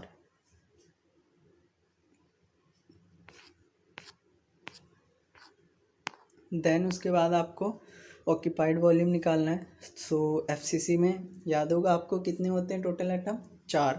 और स्फीयर का आपको वॉल्यूम से मल्टीप्लाई करना है, आपके पास ऑक्यूपाइड वॉल्यूम आ जाएगा। टोटल वॉल्यूम क्या है? Side cube. आपको साइड का रिलेशन मिल गया R के रिस्पेक्ट में, सो आपको वैल्यू डालनी है। देन उसके बाद आपको पैकिंग एफिशिएंसी रेशियो निकालनी है। इसको सॉल्व करेंगे, आपका जो पैकिंग एफिशिएंसी आएगा FCC का वो कितना हो जाएगा? 74%। जो होप कि आपको क्लियर है। आप नीचे कमेंट करके बता सकते हैं कोई दिक्कत हो तो, और साथ ही इंस्टाग्राम पे मेरे साथ कनेक्ट हो सकते हैं, और आप चाहे तो टेलीग्राम पे भी ज्वाइन हो सकते हैं। देन इसके बाद है आपका body centre cubic cell BCC। So इसमें आपका बॉडी सेंटर पे क्या होता है? कॉर्नर्स पे तो प्रेजेंट होते ही एटम, बट बॉडी के सेंटर पे भी एक एटम जो है वो प्रेजेंट होता है। सो A to D ये हम पूरा कितना हो जाएगा? 4R हो जाएगा। 2 कॉर्नर पे हैं जिनके रेडियस RR, और एक सेंटर पे, वो कितना हो जाएगा? 2R। So A to D कितना हो गया? 4R। उसके बाद हमें एज लेंथ जो है वो सबकी A ले लिया। ट्राइंगल ABC में अगर आप देखेंगे जो कि बेस है, इसमें निकालेंगे तो AC की वैल्यू कितनी हो जाएगी 2√2a। ठीक है, √2a जो है AC की वैल्यू हो गई। अब आप अगर ACD में देखेंगे तो यहाँ पे अगर आप पाइथागोरस लगाएंगे तो यहाँ से आपको AD की वैल्यू कितनी निकलेगी A to D की √3a। अब यहाँ पे AD आपका ऊपर जो है इक्वेशन 1 में 4r है, क्वेश्चन 3 में √3a है। सो यहाँ से a और r का आपके पास रिलेशन आ गया, हमको यही चाहिए पहले। उसके बाद आपको ऑक्यूपाइड वॉल्यूम निकालना है, बताया था कैसे करते हैं। BCC में कितने आएंगे एटम्स होते हैं टोटल 2, इंटू स्फीयर के वॉल्यूम से मल्टीप्लाई कर देना है, तो ये आपका ऑक्यूपाइड वॉल्यूम दे देगा। उसके बाद आपको टोटल वॉल्यूम निकालना है। पैकिंग एफिशिएंसी के लिए आपको रेशियो निकालनी है, ये आपके पास पैकिंग एफिशिएंसी आ जाएगा BCC का 68%। ओके, देन मैंने एक टेबल में पूरा जो है कहानी वो मैंने पुट कर दिया है, जिससे कि क्वेश्चंस करने में सिंपल हो। तो सिंपल क्यूबिक में आपका जो रिलेशन था A और R में, इन पे भी क्वेश्चन बनते हैं, तो इसके लिए भी मैंने ये अलग से टेबल में लिख के रखा है, ये आपको याद होने चाहिए। सिंपल क्यूबिक में A = 2R रिलेशन होता है और नंबर ऑफ एटम्स कितने होते हैं 1 और पैकिंग एफिशिएंसी 52.4%। BCC में A और R का रिलेशन क्या होता है A = 4r/√3। Number of atom कितने होते हैं BCC में 2 और पैकिंग एफिशिएंसी 68%। उसके बाद आपका FCC, HCP और CCP जो है तीनों एक ही चीज़ है, उसका रिलेशन क्या होता है AR का A = 2√2r और नंबर ऑफ एटम क्या होता है नंबर ऑफ एटम्स होते हैं आपके 4। पैकिंग एफिशिएंसी हो जाती है 74%। तो ये आपको याद होने चाहिए, आप क्वेश्चंस करेंगे तो अपने आप याद हो जाते हैं। तो इसमें जैसे क्वेश्चन है, a square has 4 atoms on it's corner, what is it's packing efficiency. So packing efficiency के लिए आपको पता है ऑक्यूपाइड वॉल्यूम चाहिए और टोटल वॉल्यूम चाहिए, बट यहाँ किसकी बात हो रही है, यहाँ बात हो रही है स्क्वायर की। स्क्वायर क्या होता है 2 डायमेंशनल, तो हम क्या करेंगे ऑक्यूपाइड एरिया निकालेंगे, टोटल एरिया निकालेंगे और डिवाइड कर देंगे। ठीक है, ये आपका एक कंसेप्चुअल क्वेश्चन था। ठीक है, कंफ्यूज मत होना। उसके बाद ये है आपके फॉर्मूला बेस्ड क्वेश्चन, NCERT का 21 क्वेश्चन है। आप देख सकते हैं इसमें आपको एटॉमिक रेडियस दे रखा है और आपको कैलकुलेट करना है एज लेंथ। FCC आपकी यूनिट सेल है, तो FCC में आपका A और R का रिलेशन क्या होता है A = 2√2r। बस आपको वैल्यू पुट करनी है, A की वैल्यू आपको फाइंड करनी है, सिंपल है। उसके बाद आपको ये नेक्स्ट क्वेश्चन है, ये भी आपका सेम है। A और R का BCC में रिलेशन लिखिए, वैल्यू पुट कीजिए और R की वैल्यू निकालिए। इजी है, सारे फार्मूला बेस होंगे। ठीक है, आप ट्राई कर सकते हैं, अदरवाइज मैंने सॉल्व कर ही रखा है, आप ट्राई कीजिए, कमेंट कीजिए नीचे कोई दिक्कत हो तो।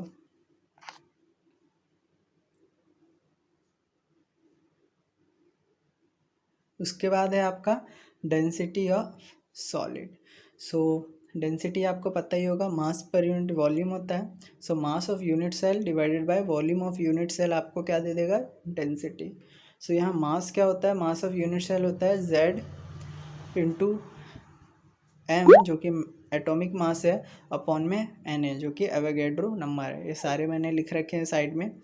और वॉल्यूम ऑफ यूनिट सेल को क्या देगा A³। सो आपका फाइनल डेंसिटी का फॉर्मूला क्या हो जाएगा Zm अपॉन में A³ Na। ठीक है, तो ये आपका डेंसिटी का फॉर्मूला है, डेंसिटी ऑफ सॉलिड का। सो डेंसिटी ऑफ सॉलिड का फॉर्मूला, उसके बाद आपको सिर्फ फॉर्मूला पुट करना है, वैल्यूज़ पुट करनी है और कैलकुलेट करना है।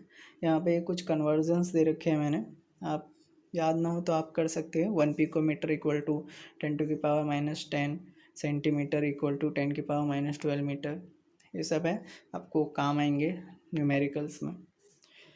सो यहाँ पे क्वेश्चन है आपको, an element have atomic mass 60.22 U has FCC unit cell, its edge length of the unit cell is 400 picometer, then calculate the density of solid। Simple है, आपको डेंसिटी ऑफ सॉलिड बोला है तो आपको फॉर्मूला मैंने बताया ही, उसमें जो जो वैल्यूज़ चाहिए वो बस कैलकुलेट कीजिए और पुट कीजिए। ठीक है, तो आपको Z पता होगा, FCC बोला है तो Z कितना हो जाएगा 4, आपको मॉलिक्यूलर मास निकालना है तो आपको मास ऑफ एलिमेंट निकालना होगा 6.022 इंटू 10 अपॉन में 6.022 इंटू 10⁻23 इंटू 23 से डिवाइड कर देंगे, क्योंकि वहाँ पे हमने कन्वर्ट कर लिया है पॉइंट को शिफ्ट करके।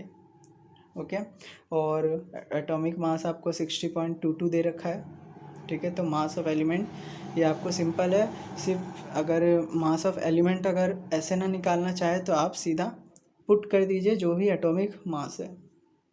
आप जैसे यहाँ पे मैंने लिख रखा है कि अगर Z क्या है, यहाँ पे नंबर ऑफ़ एटम्स है, M क्या है एटॉमिक मास है, और Na क्या है एवोगैड्रो नंबर है 0.6.022 इंटू 10⁻23। सो ये आपका पहले से डिवाइड में है, तो आपको ये जो मास ऑफ एलिमेंट है वो कैलकुलेट करने की ज़रूरत नहीं है। आप सिंपल क्या कीजिए, जो भी एटॉमिक मास है वो बस उसमें पुट कर दीजिए फॉर्मूले में। सो Z आपको पता है एटॉमिक मास कितना है 60.22, इसमें बस पॉइंट शिफ्ट करके इसमें वैल्यू पुट कर दिया। ए क्यूब कितना आया है आपका, तो साइड क्यूब जो है वो निकालेंगे, इसमें दे ही रखा है आपको एज लेंथ 400 पिकोमीटर, तो उसका क्यूब कर देंगे और फिर एवोगैड्रो नंबर की वैल्यू। ठीक है, तो आपको मास ऑफ एलिमेंट निकालने की ज़रूरत नहीं है, वरना आप कंफ्यूज हो जाएंगे। सिंपल आपको जो भी वैल्यूज़ पता है वो बस पुट कर दीजिए, उसके बाद आपको कैलकुलेट करना है और आपको यहाँ पे डेंसिटी मिल जाएगी।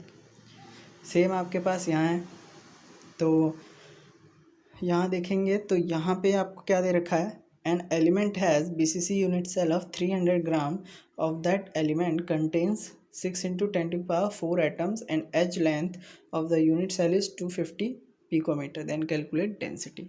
सो यहाँ देखिए आपको एवोगैड्रो नंबर नहीं दे रखा है। ठीक है, या फिर आप ये कह सकते हैं कि आपको ये क्या दे रखा है, ग्राम में दे रखा है, तो आपको और एटम्स दे रखे हैं, एलिमेंट्स कंटेन्स 6 इंटू 10⁻24 एटम्स। तो यहाँ पे आपको मास ऑफ एलिमेंट के लिए क्या करना पड़ेगा, 300 डिवाइडेड बाय 6 इंटू 10⁻24। ठीक है, क्योंकि यहाँ पे एवोगैड्रो नंबर की कोई बात नहीं है। ठीक है, यहाँ पे आपको जब आपको नंबर ऑफ़ एटम्स क्वेश्चन में दिए हों तो आप एवोगैड्रो नंबर बाय डिफ़ॉल्ट नहीं ले सकते, आपको उससे डिवाइड करना होगा। उसके बाद एज लेंथ कैलकुलेट कीजिए और यहाँ पे यह डेंसिटी का फॉर्मूला यहाँ देखिए चेंज हो जाएगा, डिवाइडेड बाय Na नहीं होगा। ठीक है, क्यों, क्योंकि यहाँ पे आपको क्वेश्चन में दे रखा है 6 इंटू 10⁻24 एटम्स, आपको उसी से डिवाइड करना है। उसके बाद आपको कैलकुलेट करना है, ये आपको डेंसिटी मिल जाएगी। ओके, सो ये आपका लॉग का यहाँ पे यूज़ जैसे होगा, अगर आगे क्वेश्चंस में वो बस मैंने समझा रखा है। सो इस पे आप ध्यान मत दीजिए, आप ये क्वेश्चन बस आपका यहीं तक है। So defect in solid, any dislocation from the normal position is called defects और इम्परफेक्शन। सो कोई भी डिसलोकेशन या हटना कह सकते हैं नॉर्मल पोजीशन से, उसको क्या कहते हैं हम, डिफेक्ट या इम्परफेक्शन। सो यहाँ आपको डिफेक्ट दो टाइप के पढ़ने हैं, लाइन डिफेक्ट और पॉइंट डिफेक्ट। तो आपके पॉइंट डिफेक्ट में जो है 3 टाइप के होते हैं, स्टोइशियोमेट्री, नॉन स्टोइशियोमेट्री और इम्प्योरिटी। आपके स्टोइशियोमेट्री में आपको वैकेंसी डिफेक्ट, इंटरस्टेशियल डिफेक्ट पढ़ने हैं जो कि आपके नॉन आयनिक सॉलिड्स में होते हैं, और शॉटकी और फ्रैंकल डिफेक्ट्स पढ़ने हैं जो कि आपके आयनिक सॉलिड्स में होते हैं। फिर आपका नॉन स्टोइशियोमेट्री है जो कि आपका मेटल एक्सेस और मेटल डेफिशिएंसी इसमें पढ़ना है, और इम्प्योरिटी अलग से पढ़नी है। सो ये आपका डिफेक्ट का चार्ट है। सो स्टार्ट करते हैं लाइन डिफेक्ट से। When entire row of lattice point either missing or dislocated from its normal position, then the defect in crystalline solid is called line defect. So जब कोई पूरी की पूरी रो लैटिस पॉइंट की वो मिस हो जाए या डिसलोकेट हो जाए नॉर्मल पोजीशन से, तो उस डिफेक्ट को हम क्या कहेंगे, उसको कहेंगे हम लाइन डिफेक्ट।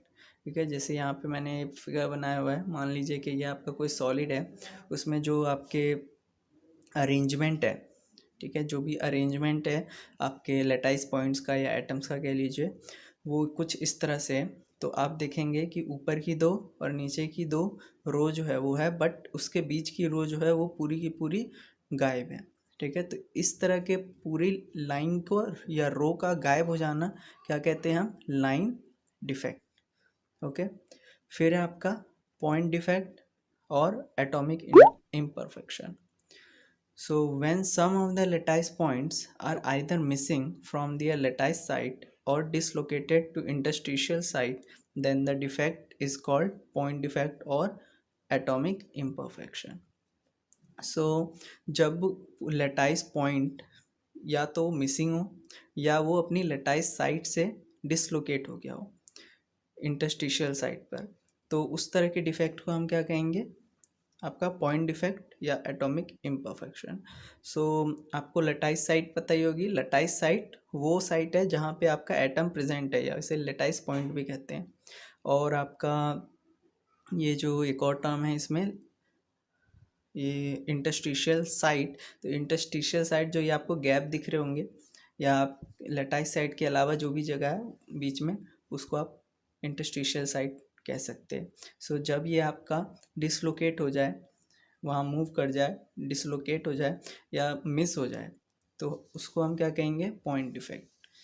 ठीक है, सो स्टोइशियोमेट्री डिफेक्ट, इसका जो फर्स्ट पार्ट है आपका पॉइंट डिफेक्ट का, तो point defect in which the stoichiometry of compound is maintained is called stoichiometry defect.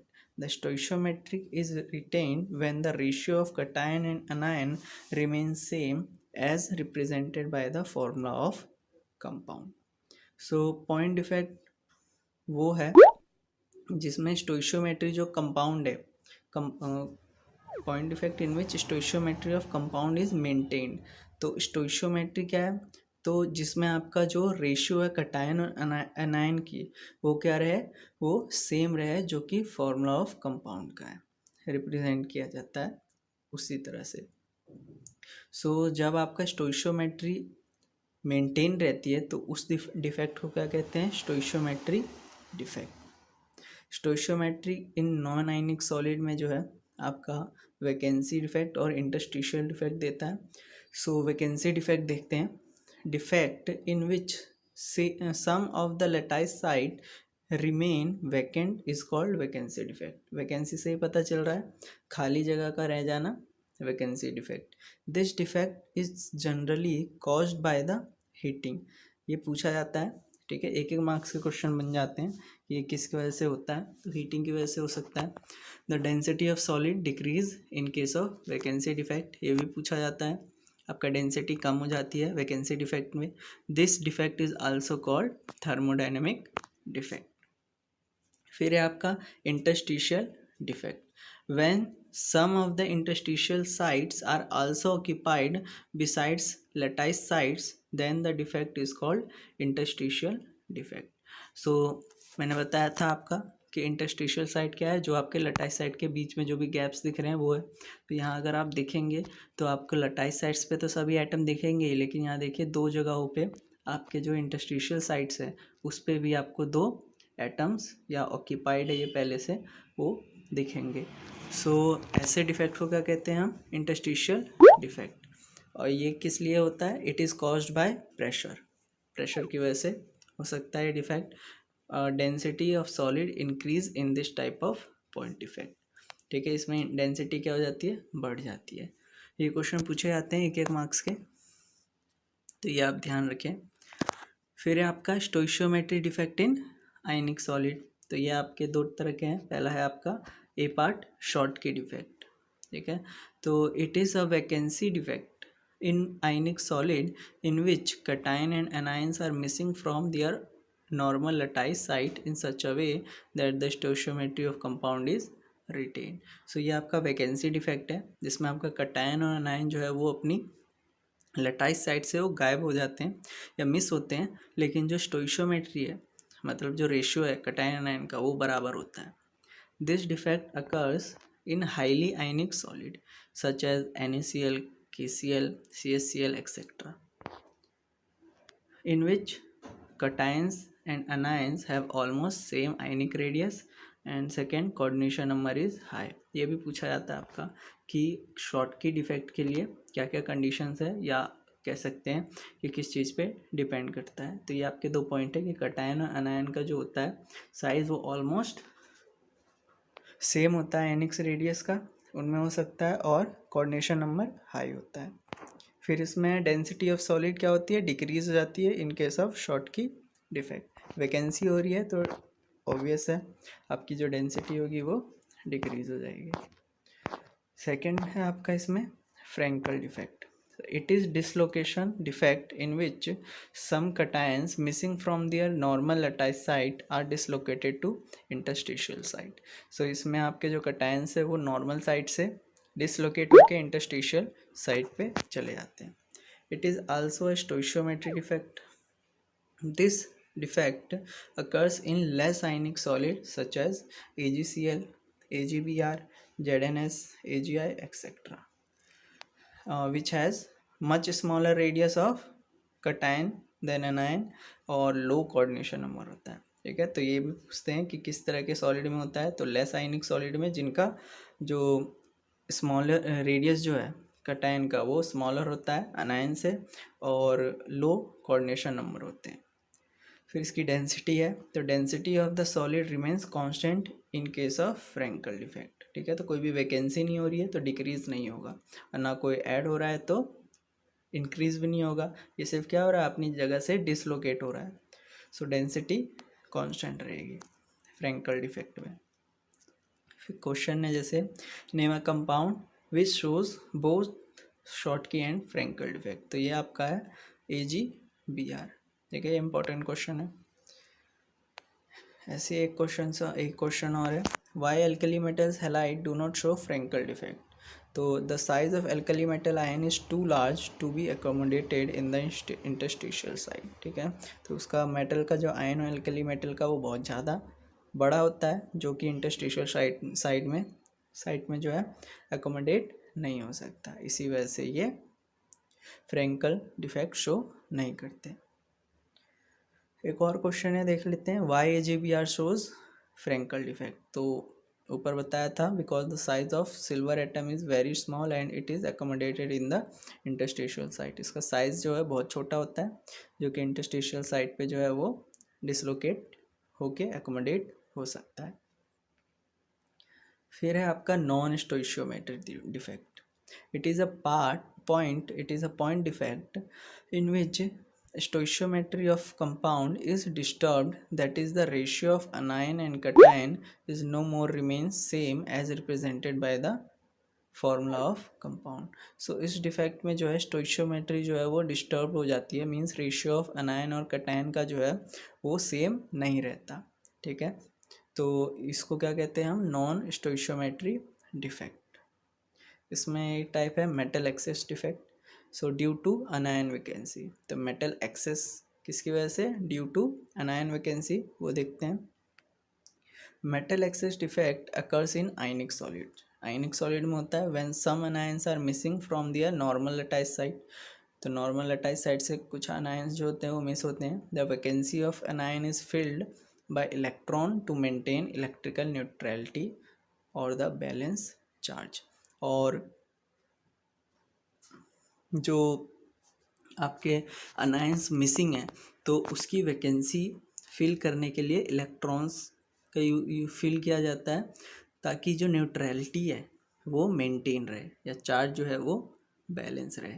तो the electron trapped in अनायन vacancy is called F centre. और जो उस अनायन की जगह पे इलेक्ट्रॉन ट्रैप हो जाता है उसको हम क्या कहते हैं, एफ सेंटर। ठीक है, एफ सेंटर। तो ये आप यहाँ देख सकते हैं, यहाँ बनाया हुआ है, थोड़ा ब्लर है, बट ये अगर देखेंगे तो ये आपके कटायन अनायन ये अरेंज्ड है। तो यहाँ देखेंगे तो एक अनायन की जगह पे इलेक्ट्रॉन है। ठीक है, इसी को क्या कहते हैं, एफ सेंटर। सो ये कुछ सॉलिड है, उनके नॉर्मल कलर है और उनके एफ सेंटर हैं जो कि कलर शो करते हैं।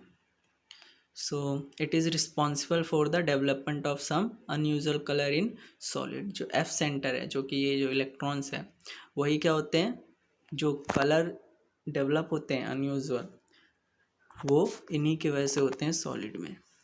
जैसे एग्जांपल है KCl which is normally white become violet on heating due to development of F centre. तो KCl जो होता है वो क्या होता है, नॉर्मली वाइट होता है, बट जब इसको हीट करते हैं तो उसमें F सेंटर डेवलप हो जाता है, मीन्स अनायन की जगह इलेक्ट्रॉन वो आपका यूज़ हो जाता है, जिसकी वजह से ये आपका कलर चेंज करता है और वायलेट कलर जो है वो शो होता है।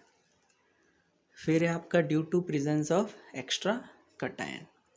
तो metal excess defect can also occur when some extra cation is present in interstitial site.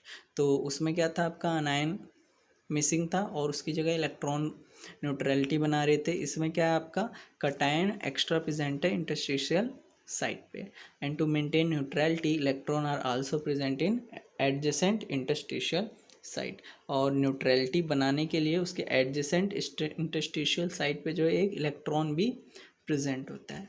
ठीक है, तो एक एक्स्ट्रा कटायन और एक इलेक्ट्रॉन जो है इसमें प्रेजेंट होता है, इसकी वजह से भी आपका मेटल एक्सेस डिफेक्ट होता है। एक क्वेश्चन है, why ZnO becomes yellow on heating. ठीक है, ये आपका पूछा जाता है question. On heating ZnO loses some oxygen and zinc ion और electron are trapped in the interstitial site. ठीक है, तो वही सेम है आपका कि जब ZnO को हीट करते हैं तो कुछ जो ऑक्सीजन है वो लूज हो जाता है, ऑक्सीजन और जिंक आयन, और इलेक्ट्रॉन जो होता है उसकी जगह पे वो इंटरस्टिशियल साइट पे ट्रैप हो जाता है। Due to excess of zinc the colour of zinc oxide changes from white to yellow. ठीक है, ये आपका इक्वेशन भी लिखी हुई है। फिर है आपका metal deficiency defect. This non-stoichiometry defect occurs when some metal ions are missing from their lattice site and metal ions are present in adjacent site acquire extra positive charge by using electron to maintain electrical neutrality। तो ये जो है non stoichiometry defect जो है वो तब होता है जब कुछ मेटल आयंस जो है वो मिस होते हैं अपनी लटाइस साइड से, और जो मेटल जो है उनके एडजेसेंट साइड पे वो क्या करते हैं, एक एक्स्ट्रा पॉजिटिव चार्ज न्यूट्रलिटी बनाने के लिए वो गेन कर लेते हैं। ठीक है, so this defect generally occurs in transition metals compound such as FeO, NiO et cetera, because these metals can show variable oxidation state। Okay, फिर है आपका ये एक क्वेश्चन है, ये आपका NCERT का ही है ये क्वेश्चन, एग्ज़ाम में भी आ सकता है ये। तो आप ये इसको करने का ये तरीका है, आप ये सॉल्व कर सकते हैं। सॉल्व किया हुआ है मैंने, आप देख के कर सकते हैं।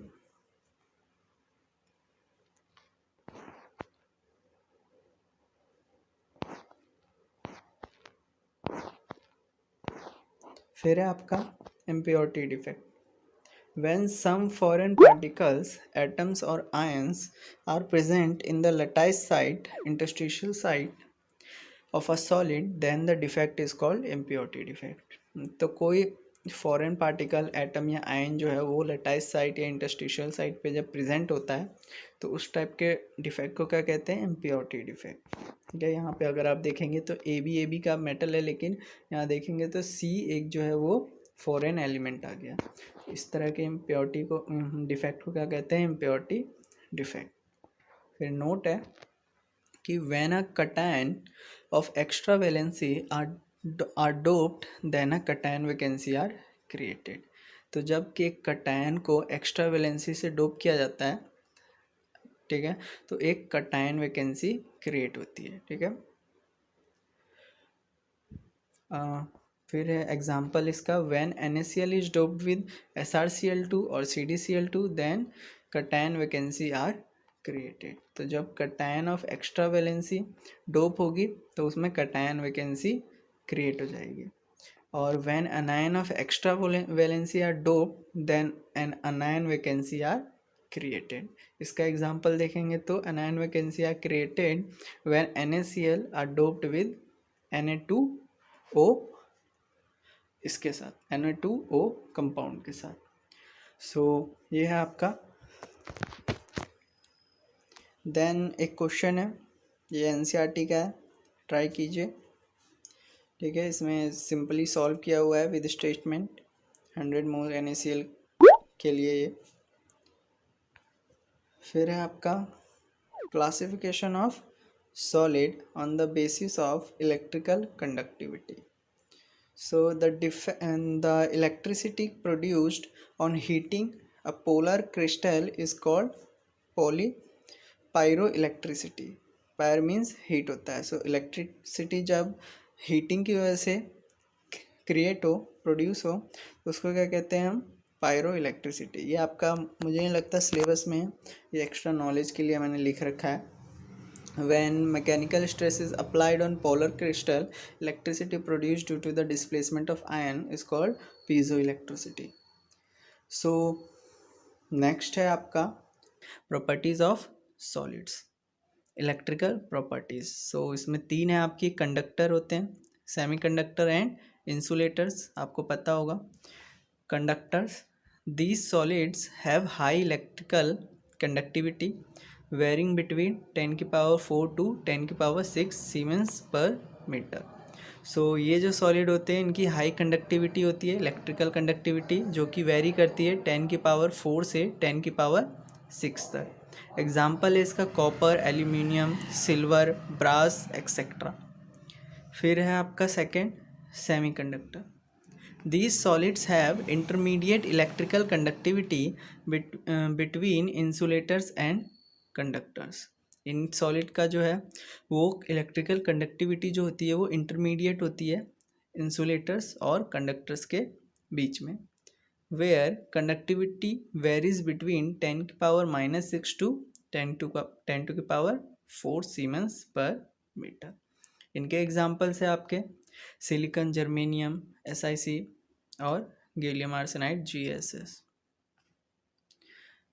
फिर है आपका insulator. They have extremely low electrical conductivity varying between 10 to की पावर -20 टू 10 टू की पावर -10 सीमेंस पर मीटर। और इसका एग्जांपल आप जानते होंगे rubber, plastic, glass, wood et cetera. Then उसके बाद है आपका एक band model theory. So band model theory हम देखते हैं। ये है आपका, इसमें पहले वैलेंस बैंड, तो highest occupied energy level band is called valence band. So सबसे हाईएस्ट ऑक्यूपाइड एनर्जी लेवल जो होती है बैंड की, वो कौन सी बैंड कहलाती है? Valence band. और जो लोएस्ट ऑक्यूपाइड एनर्जी लेवल होता है वो क्या कहलाता है? Conduction band. ठीक है, सो अभी मैं अभी ग्राफ दिखाऊंगा, उसमें आपको समझ में आ जाएगा conduction band and valence band. और फिर है आपका एनर्जी बैंड, या फिर कहते हैं इसे फॉरबिडन एनर्जी गैप भी कहते हैं। सो ये क्या होता है? The energy difference between top of the valence band and bottom of the conduction band is called energy gap या फिर फॉरबिडन एनर्जी गैप। तो ये आपका अगर ये ग्राफ देखें तो इसमें आपको ये एनर्जी लेवल शो है, और यहाँ आप देखेंगे तो 1s 2s 2p 3s ये आपका इलेक्ट्रॉनिक कन्फिग्रेशन है सोडियम का, तो इसमें इलेक्ट्रॉन्स फिल है। तो अगर इसको हम चार्ट के फॉर्म में या एनर्जी बैंड के फॉर्म में अगर रिप्रेजेंट करें, तो अगर यहाँ देखेंगे आप 1s बैंड फुल्ली फिल्ड है, 2s बैंड फुल्ली फिल्ड है मतलब ऑक्यूपाइड है, 2p बैंड ये भी ऑक्यूपाइड है, और 3s जो है वो भी ऑक्यूपाइड है, भले ही पूरा नहीं लेकिन ऑक्यूपाइड है। सो जो लास्ट यहाँ एग्जांपल में बताया था, यहाँ पे डिफाइन किया था, ये highest occupied energy level band जो होता है वो क्या होता है? Valence band. सो इसमें हाईएस्ट ऑक्यूपाइड एनर्जी बैंड कौन सा है? 3s band. सो ये कौन सा होगा आपका? Valence band. उसके बाद आता है आपका 3p बैंड, 3s के बाद आता है आपका 3p। सो 3p जो है वो आपका ये क्या आपका? अनऑक्यूपाइड है। सो लोएस्ट अनऑक्यूपाइड एनर्जी बैंड क्या कहलाता है आपका? Conduction band. सो ये 3p बैंड क्या हो जाएगा आपका? कंडक्शन बैंड हो जाएगा। सो और फिर अगर फॉरबिडन एनर्जी गैप देखें तो क्या बोला था आपका? Highest occupied band means valence band और कंडक्शन बैंड के बीच का जो गैप होता है वो क्या कहलाता है आपका? एनर्जी गैप या फॉरबिडन गैप। सो होप आपको आइडिया मिल गया होगा, समझ में आ गया होगा। फिर है आपका comparison between conductor, semiconductor and insulator by using band model. So conductor देखते हैं. In conductor, valence band and conduction band are overlapping. ठीक है, इसमें क्या होता है, आपका जो वैलेंस बैंड है जो कि ऊपर बताया, और आपका जो कंडक्शन बैंड है वो क्या होते हैं, ओवरलैप्ड होते हैं. Therefore electron present in valence band और also present in conduction band, hence they have electrical conductivity. इससे क्या होता है कि जो वैलेंस बैंड के इलेक्ट्रॉन होते हैं वो कंडक्शन बैंड में भी होते हैं, जिसकी वजह से ये इलेक्ट्रिकल कंडक्टिविटी शो करते हैं. फिर है आपका semiconductor. In semiconductors there is small energy gap between valence band and conduction band. इनके बीच का ये देख सकते हैं आप, बहुत ही कम एनर्जी गैप होता है, बहुत ही कम. At low temperature electron prefers to remain in valence band, but when temperature is increased it get excited to conduction band. तो जब टेम्परेचर लो होता है तब तो वो वैलेंस बैंड में ही रहते हैं जो इलेक्ट्रॉन्स है, लेकिन जैसे ही टेम्परेचर राइज होता है वो क्या करते हैं, आपके एक्साइट होके कंडक्शन बैंड में चले जाते हैं. Therefore the conductivity of semiconductor increases with increase in temperature. So temperature बढ़ाने पे सेमीकंडक्टर की कंडक्टिविटी भी है वो बढ़ जाती है. देन उसके बाद है आपका insulator. In insulators the energy gap between valence band and conduction band is too high to fill even at very high temperature. इनके बीच का जो गैप होता है कंडक्शन और वैलेंस बैंड के बीच का वो बहुत ज़्यादा होता है, जो कि आप कितना भी टेम्परेचर हाई कर दें तो भी क्या होता है, जो इलेक्ट्रॉन है वो एक्साइट नहीं हो पाते. इसी वजह से insulator shows poor electrical conductivity. Hope है क्लियर होगा. कोई डाउट हो तो आप कमेंट कर सकते हैं या मेरे साथ इंस्टाग्राम पे भी कनेक्ट हो सकते हैं. एंड आप प्लीज़ टेलीग्राम भी ज्वाइन कर लेना, आपको सारी लिंक्स डिस्क्रिप्शन में मिल जाएंगी. फिर है आपका नोट एक, on heating the electrons and protons present in the metal both acquires same energy and proton starts vibrating about its mean position and provides hindrance to flow of electron, hence the conductivity decreases at high temperature. So जब temperature बढ़ता है तो electron और proton जो है metals में जो present होते हैं वो कुछ एनर्जी जो है वो अक्वायर कर लेते हैं. तो उससे क्या होता है, वो क्या होता है, वो वाइब्रेट होने लगते हैं अपनी मीन पोजिशन पे. ठीक है, जो प्रोटॉन्स है एनर्जी गेन करने के बाद, जिसकी वजह से क्या होता है, वो हिंड्रेंस पैदा करते हैं फ्लो होने में इलेक्ट्रॉन्स के. ठीक है, तो आपके दोनों एनर्जी गेन करके एनर्जाइज्ड हो जाते हैं, जिसकी वजह से वो अपना जो प्रोटॉन है वो क्या करता है, वाइब्रेट होने लगता है. फिर फ्लो ऑफ इलेक्ट्रॉन भी क्या होता है, वो हिंड्रेंस होने लगती है फ्लो ऑफ इलेक्ट्रॉन में. सो कंडक्टिविटी डिक्रीज हो जाती है. ये आपका एक्स्ट्रा नॉलेज के लिए है. फिर आपका types of conductor, sorry semiconductor. तो सेमीकंडक्टर आपका इंट्रिंसिक और एक्सट्रिंसिक दो टाइप के होते हैं, और एक्सट्रिंसिक में आपका पी एंड एन टाइप होते हैं. देखते हैं. Intrinsic semiconductor, these are pure semiconductors with no impurities at all. ये प्योर होते हैं, इनमें कोई भी इम्प्योरिटी ऐड नहीं होती. इसके एग्जाम्पल होते हैं सिलिकॉन, जर्मेनियम. फिर आपका silicon semiconductor, semiconductors which are doped with some impurities, जिन्हें डोपेंट भी कहते हैं, आर कॉल्ड इंट्रिंसिक सेमीकंडक्टर. तो जिन्हें डोप किया जाता है, डोप से मतलब यही है मिक्स करना, आप सिंपल लैंग्वेज में समझिए. सो जो जिन सेमीकंडक्टर को डोप किया जाता है किसी इम्प्योरिटी के साथ, ठीक है, जिसको डोपेंट कहते हैं, जो इम्प्योरिटी ऐड होती है उसको क्या कहते हैं, डोपेंट. तो उनको क्या कहते हैं हम, एक्सट्रिंसिक सेमीकंडक्टर. तो इसमें दो टाइप के होते हैं. पहले आपका P type, when a tetravalent semiconductor is doped with trivalent impurity is called P type semiconductor. ठीक है, तो आप ऐसे समझ सकते हैं, कोई जो आपका जो 13वां जो ग्रुप है, ठीक है, और 14, 15 जो ये आपका बोरोन और कार्बन और फास्फोरस जो है.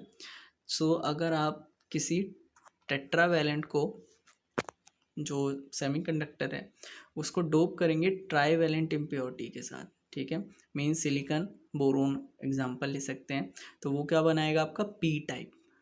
ठीक है, अगर सिलिकॉन में आप बोरोन को डोप करना चाहें तो वो क्या बनाएगा आपका पी टाइप सेमीकंडक्टर।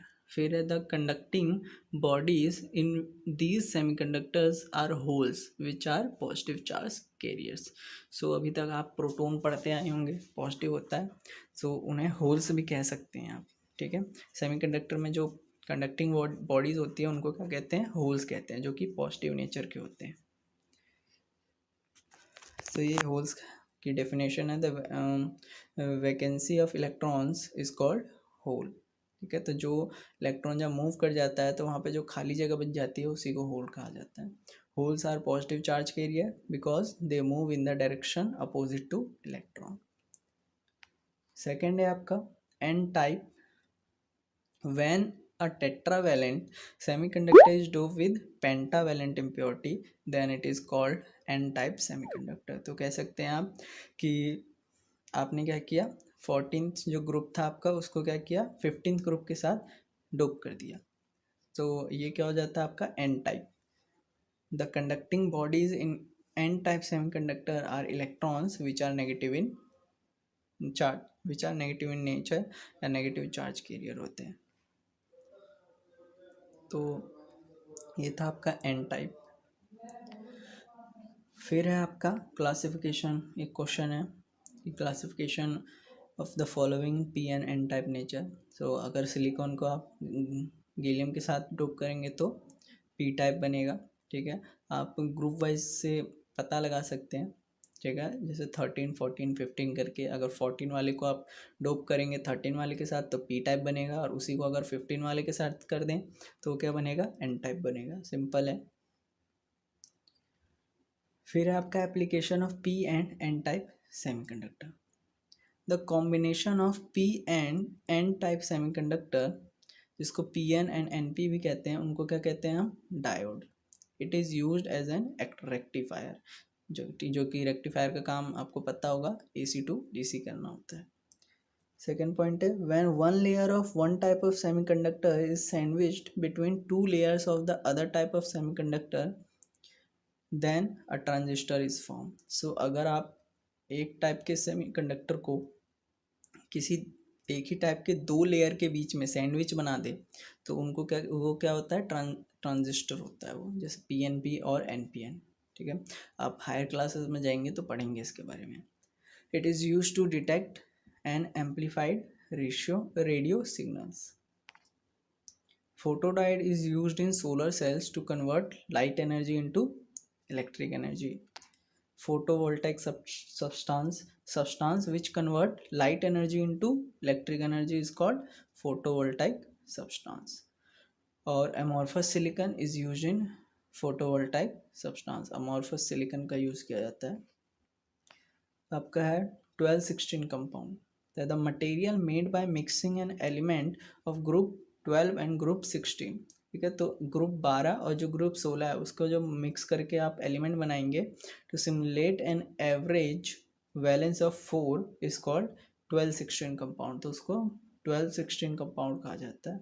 ये इसके एग्जांपल है CDSC, HGT एक्सेट्रा।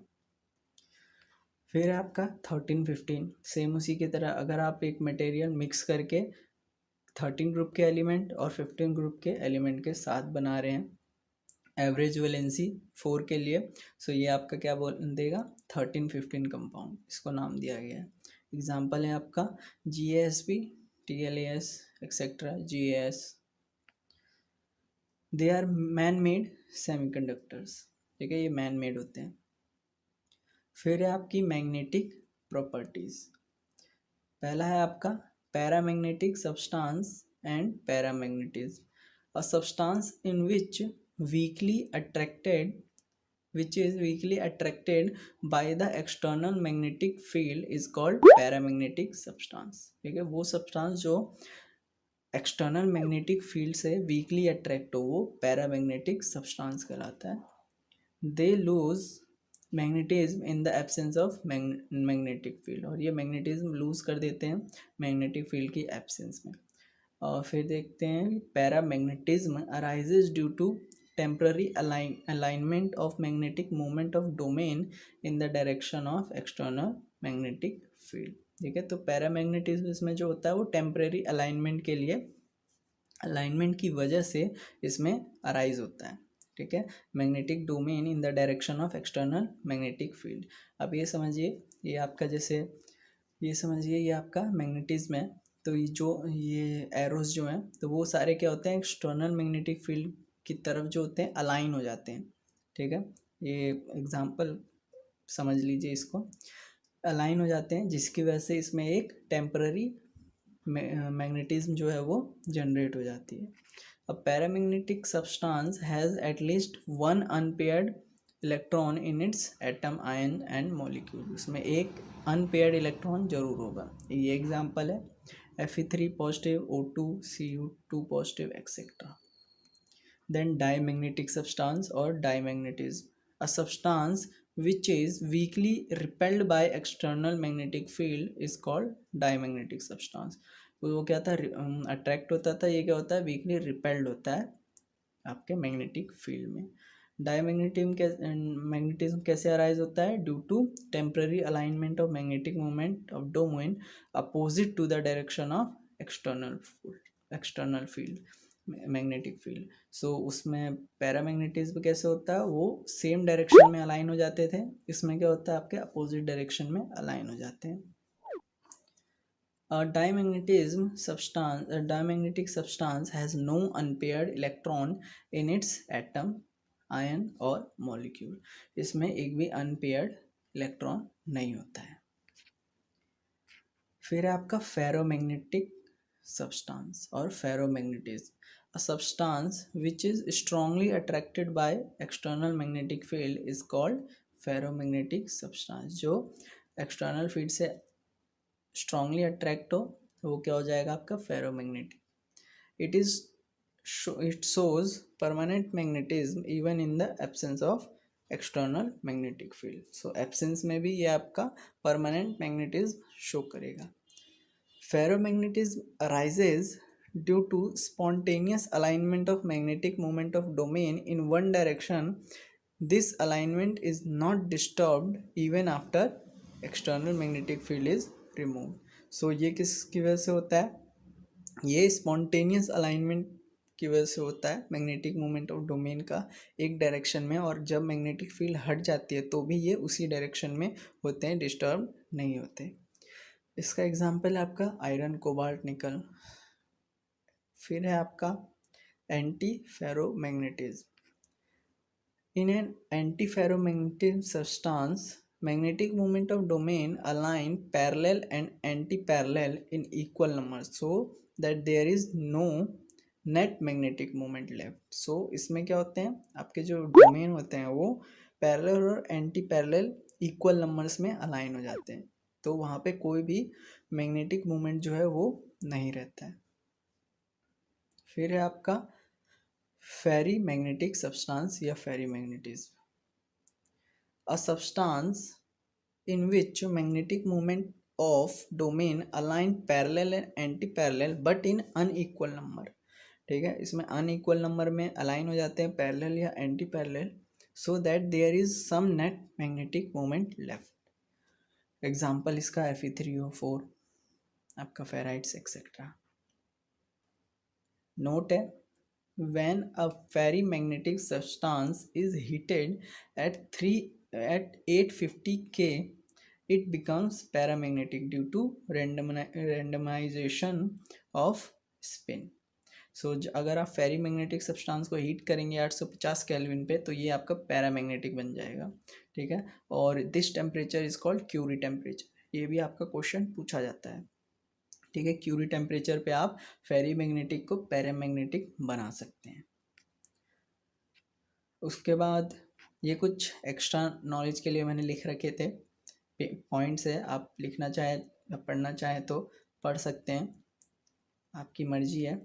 और अदरवाइज़ आपके जो नोट्स हैं या जो कह सकते हैं जो आपका चैप्टर है ये सॉलिड स्टेट, वो पूरा आपका यहाँ पे कंप्लीट हो गया है। सो ये आपका पूरा चैप्टर फिनिश हो गया है।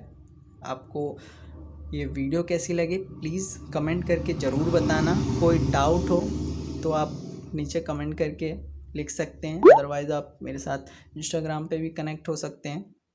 टेलीग्राम ज्वाइन कर सकते हैं।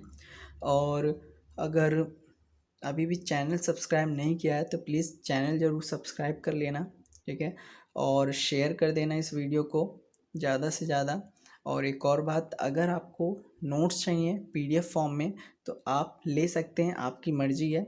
आप नीचे डिस्क्रिप्शन में देखिए, वहाँ पे आपको लिंक मिल जाएगी, वहाँ जाके आप अगर लेना चाहें तो ले सकते हैं। अदरवाइज़ आप नोट से प्रिपेयर कर सकते हैं, वीडियोस देख के अपने खुद के नोट्स भी प्रिपेयर कर सकते हैं। सो जाते जाते थैंक यू वीडियो देखने के लिए, एंड मिलते हैं अगली किसी वीडियो में। अगर आपको किसी स्पेसिफिक चैप्टर के नोट्स चाहिए तो आप कमेंट कर दीजिए, मैं उस पर पहले काम करूँगा या पहले उस पर रिकॉर्ड करूँगा, बनाऊँगा। सो कमेंट करिए एंड मिलते हैं अगली वीडियो में। थैंक यू ये वीडियो देखने के लिए।